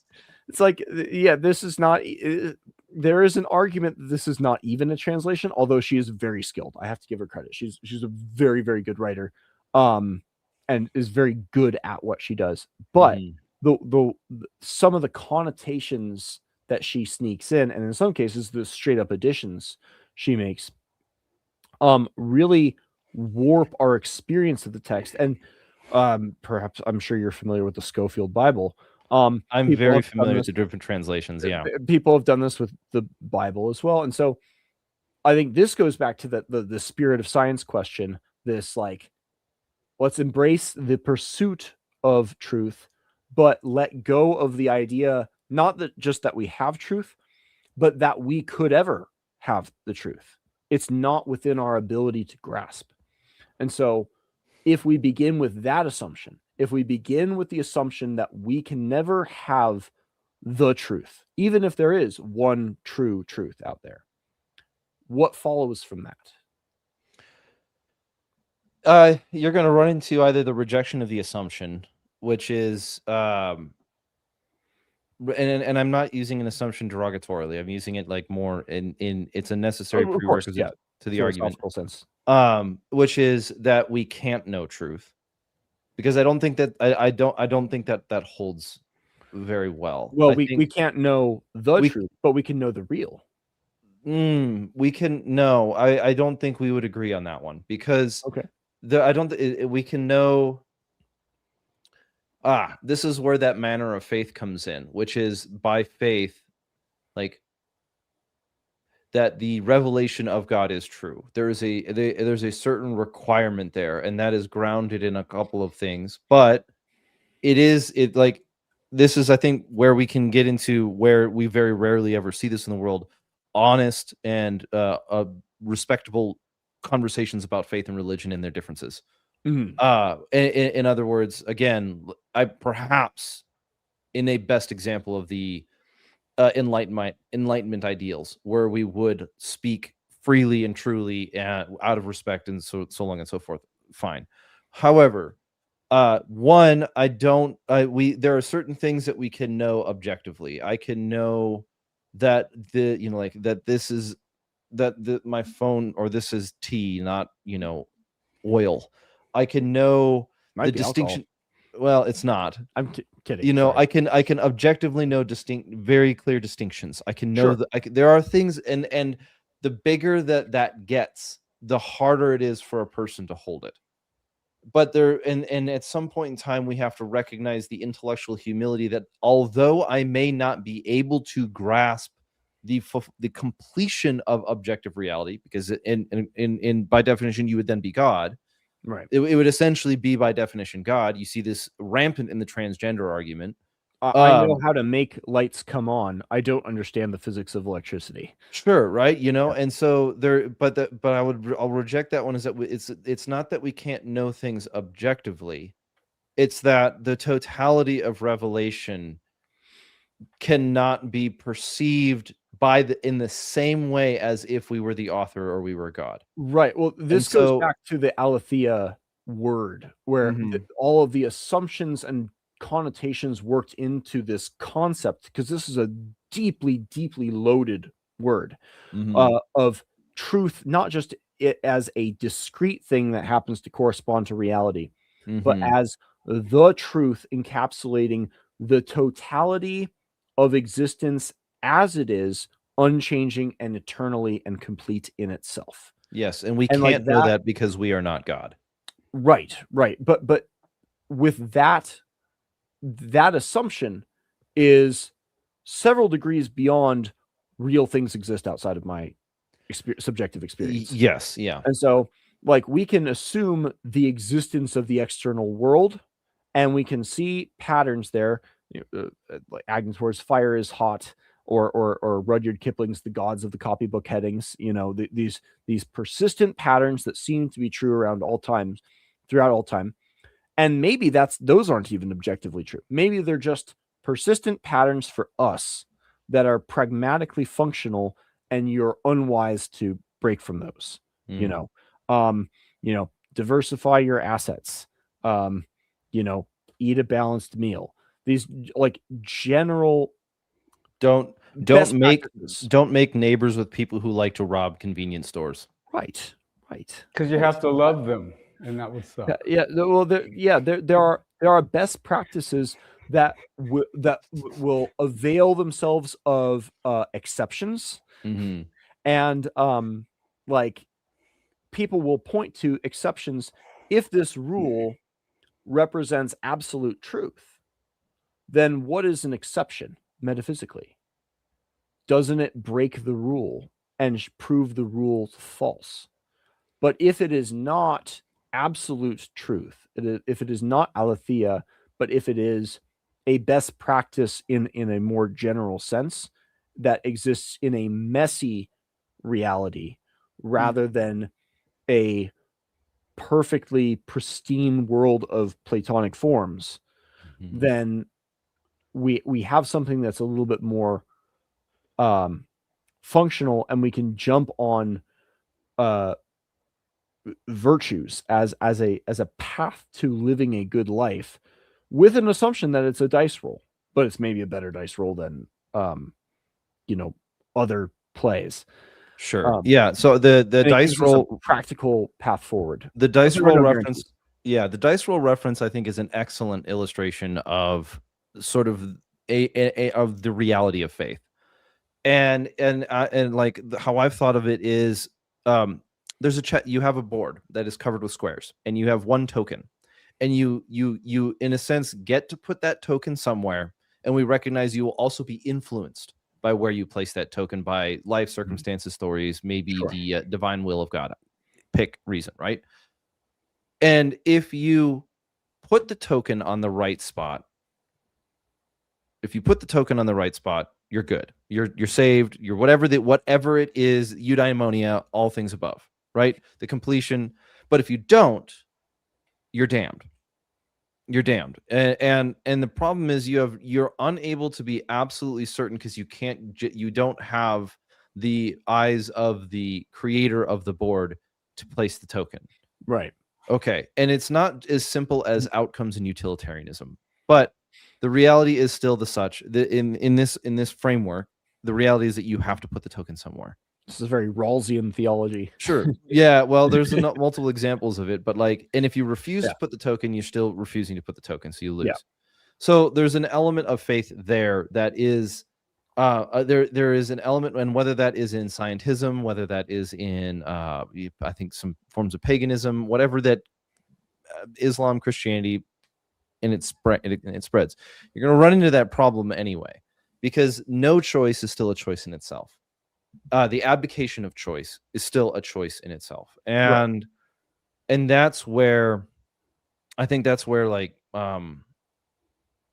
you run into, there can be some humility in recognizing from our perspective, how unfair it is. It may be unfair in a sense of justification. It may be unfair, or it may come across, or we may run into problems of saying, well, how do I know which one to do? And then if you take the intellectual side out of it and you look at the way that we act, we still act in one way or another. And so it fundamentally comes down to well, how do you know? Well, we do. We know by faith. We have to act in some way. And this is where we can get into free will, and I think you see that the foundations for sort of modern progressive egalitarianism here, because when you look at the mechanistic causality behind where people end up where they are, you end up with an eradication of responsibility and free will, and it's everyone is a product of their time, is how they put it. You've seen it reflected in naturalism, that if everything is just the result of chemicals, then you don't have a mind. It's just the perception of a mind. Right. Darwin actually in his later years recognized that his idea didn't work because it was fundamentally deterministic. Well, perhaps determinism is true. I myself happen to be a compatibilist, so I think determinism is true and free will is true, and they are in fact not in necessary contradiction. We can be responsible despite being determined. But this is what I love about the end of the Republic, and I'd encourage any Christians who are listening to this to read it too, because they're so the applications. It almost reads like a Christian book in some places, but in book 10. You have this myth of air where this man goes into the underworld and he's greeted by someone who says they're all getting to choose their future lives, like in some Rawlsian veil of ignorance, or in the putting your token down, as you described. And the person who greets them in the underworld says, all you can take with you is virtue. It's almost karmic in a sense. And it says you will choose your next life based on the virtue you had in previous life. And they say God is justified. And that might sound like a non sequitur to someone who's just reading the book, but it's a reference to the Odyssey, because in book 1 of the Odyssey, Zeus delivers this hilarious diatribe complaining about how everyone's always blaming the gods for the suffering that comes to them. But he says, we do allot them these like particular fates, but then they go and do stupid things that compound their suffering so far beyond what we had given them. And then they blame us for their stupidity. And it's like, there is a degree of fatalism. There's a degree of destiny and fate. And we can call it, circumstances, externalities that constrain what's possible. You have genetic limits on what you can do. I am never going to be LeBron James. I'm certainly not going to be Hafthor Bjornsson, but I can do a lot of things. I can take what I have and compound it, or I can waste it away, depending on who I spend time with, who I marry, what I do with my time. All of these things compound into habits. They form a culture that the rest of society experiences, and it creates future generations based on the things that we do. I think Russell Crowe got it exactly right in Gladiator when he says, what we do here echoes in eternity. It doesn't live on exactly. It's not like history repeats itself, but it does rhyme, as the saying goes. But there are echoes of it, and the world is that we inherit is the sort of echoes of the generations that came before. And that's the externality that we have received. Are we just the dumb recipients and the vessels of this echo, and we're just going to repeat that in the future? Well, it's the raw materials we have, but there's a lot we can do with it. We've received a certain degree of order and a certain degree of chaos, and we can reshape this admixture we've received into any number of other things. Yeah. What can we do? What degree of agency do we want to approach this with? And I think the myths that we tell ourselves and that we sacralize have a lot to do with how we approach. I mean, you've been overseas a fair bit. One of my brothers, my brother was 0311 in the Marines. He said the things that he was most annoyed by the Muslims over there was this inshallah attitude of the Afghanis in particular, where they literally think everything operates by God's perpetual will, like gravity continues to work, and in the next minute he might decide to release it. So there's like no sense of planning, because everything is just, if God wills it, it'll work out. In Christian theology, that would be occasionalism. And right, most Christians are not occasionalists. I don't think. I think this is one of the great things about natural theology that came out of Christianity, is the rejection of that. There's a mentor of mine I would say he's credited to divine compositionalism, which is salt dissolves in water because of the will of God, that the act of existence is a continued act of creation, but it doesn't include but it also makes allowances for the decisions of man. And there are great Christian answers to the sort of natural problem of evil, not like human evil, but tsunamis and stuff based upon that principle too. For people who like to nerd out on that theology, it gets pretty deep, or and you can find a lot of bad actors in that one. Oh, sure. But we've been going for 2 hours and 15 minutes, so I don't think we need to go into the problem of evil and theological stuff. I think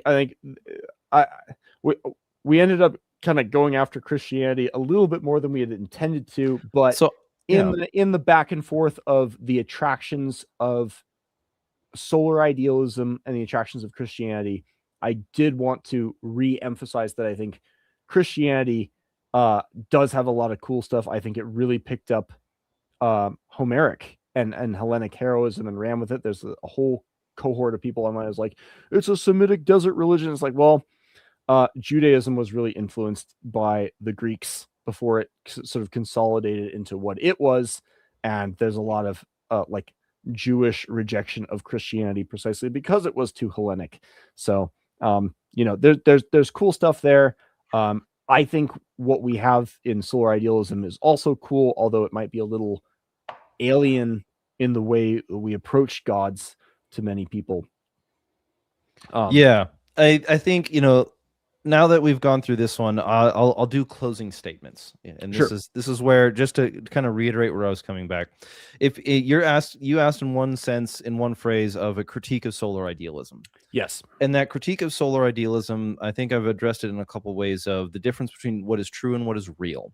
Mhm. And one critique of solar idealism that comes out of compassion is that the one concern for out of people, and there's I had to write this down a couple times to make sure I didn't come across as condescending in it, is that I fear that the end of solar idealism will be similar to the end of what people come to in the secular age with Charles Taylor, is that too much of it is dependent on authenticity as the mechanism of belief.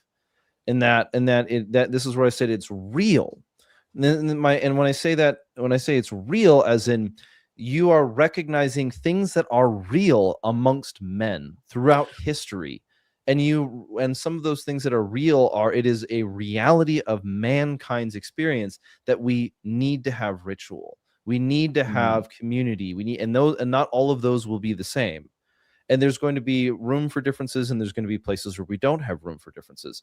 We have no room. I would assume that no one in this conversation is going to have room at the table for, say, like a cannibal. You know what I mean? Just pick like the most. No, Riza Aslan. The very far. Pick some far example. Sure. A pederast or something like that. You know what I mean? That somebody, whatever, who decides to defile an infant, we're not going to break bread under common ground.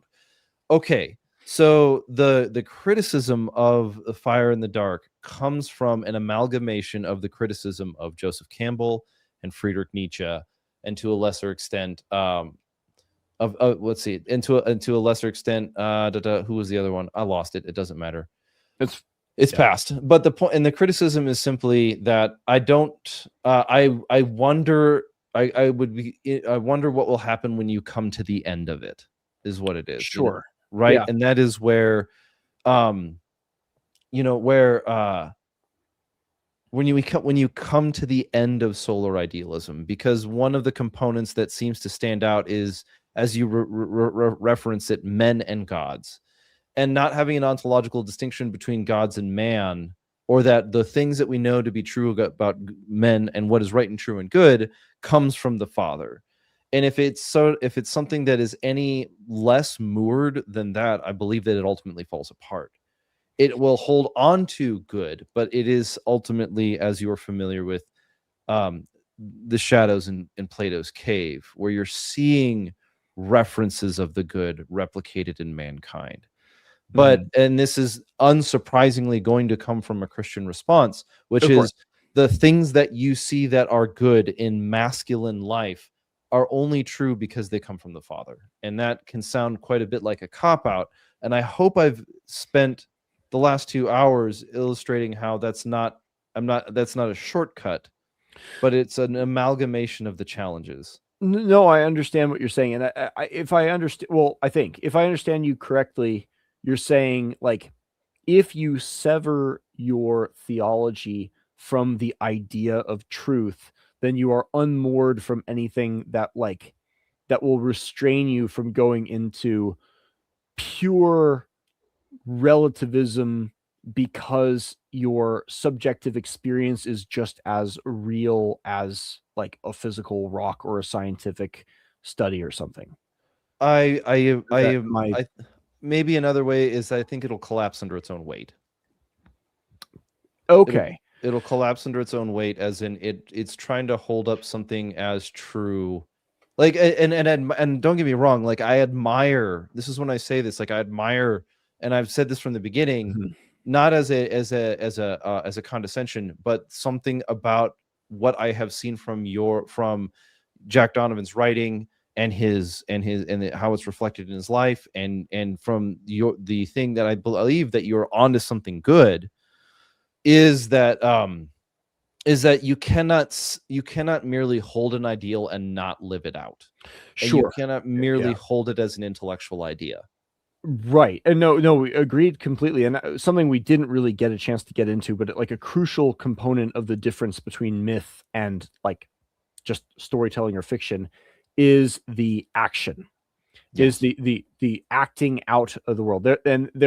We've actually had some fun debates and disagreements within the order about like, is ritual an acting out of myth, or is myth a narrativization of ritual which preceded myth? And there are interesting arguments in both directions. But like that acting things out matter. It's a point well taken, and we are only human. We are not gods. So creating a religion that can hold up forever is probably beyond our grasp. Probably, yeah. Given the opening of this discussion with talking about like Christianity, maybe Nietzsche's right, maybe he's not right. We err on the side of thinking Nietzsche probably is right about like the death of God and Christianity collapsing under its own weight with the burden of truth it put on everything else and also on itself. Liberalism, same thing. Marxism, same thing. It might be an unfair standard to hold anything to a standard of immortality, and that might be a problem with aletheia. But that's not a criticism of the people who came up with this word, Parmenides and Plato and so forth. They were doing the best they could with the language they had too. We advance and grow and change, and we die, and future generations take our place.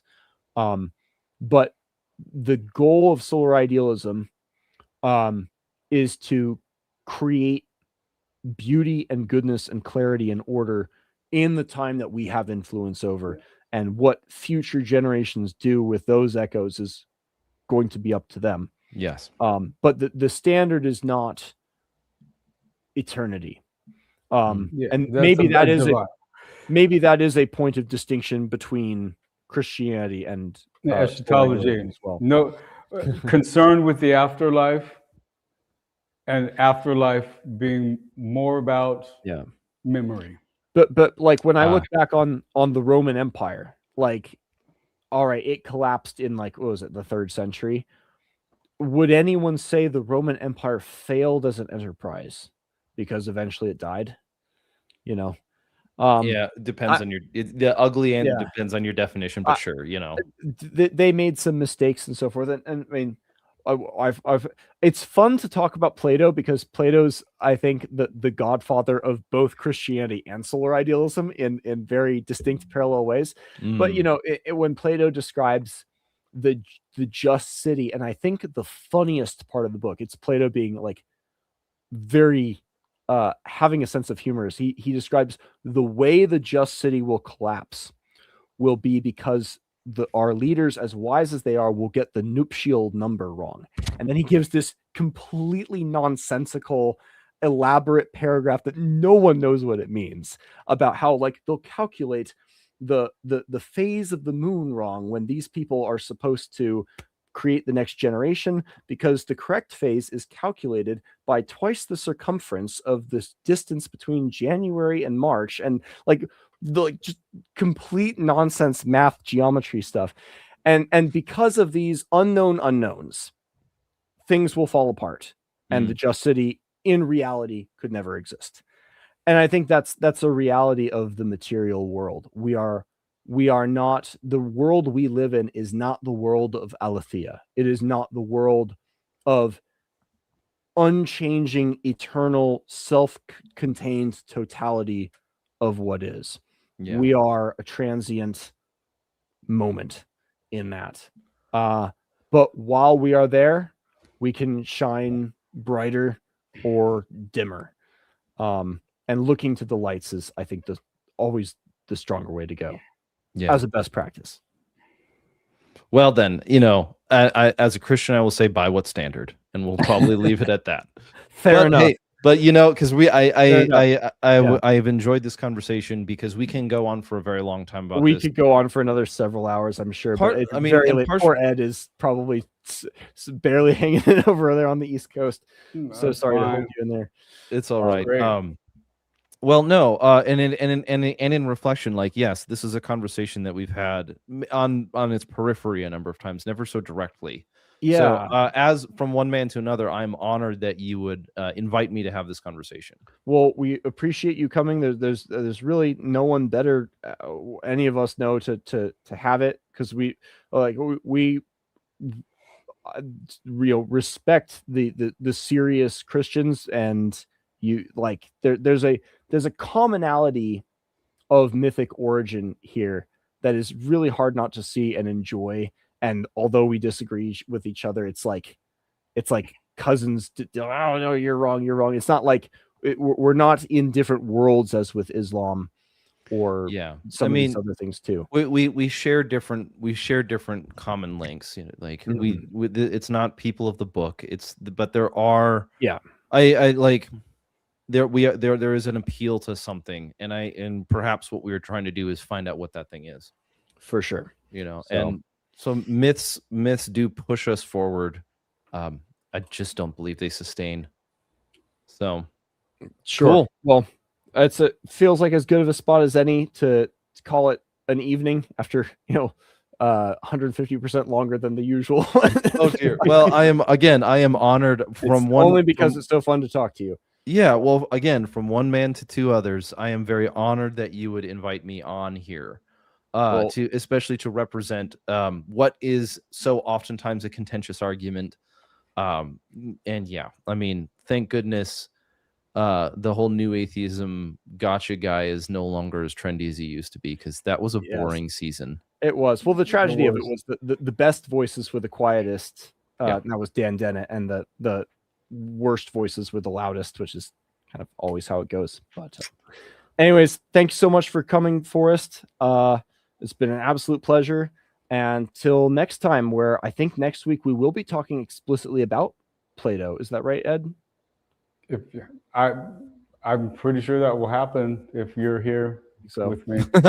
We'll figure it out over the week. In any case, thanks so much for listening, everybody, and take care. All right. Let's see if we. Thank you for watching or listening to the Journal of Solar Culture.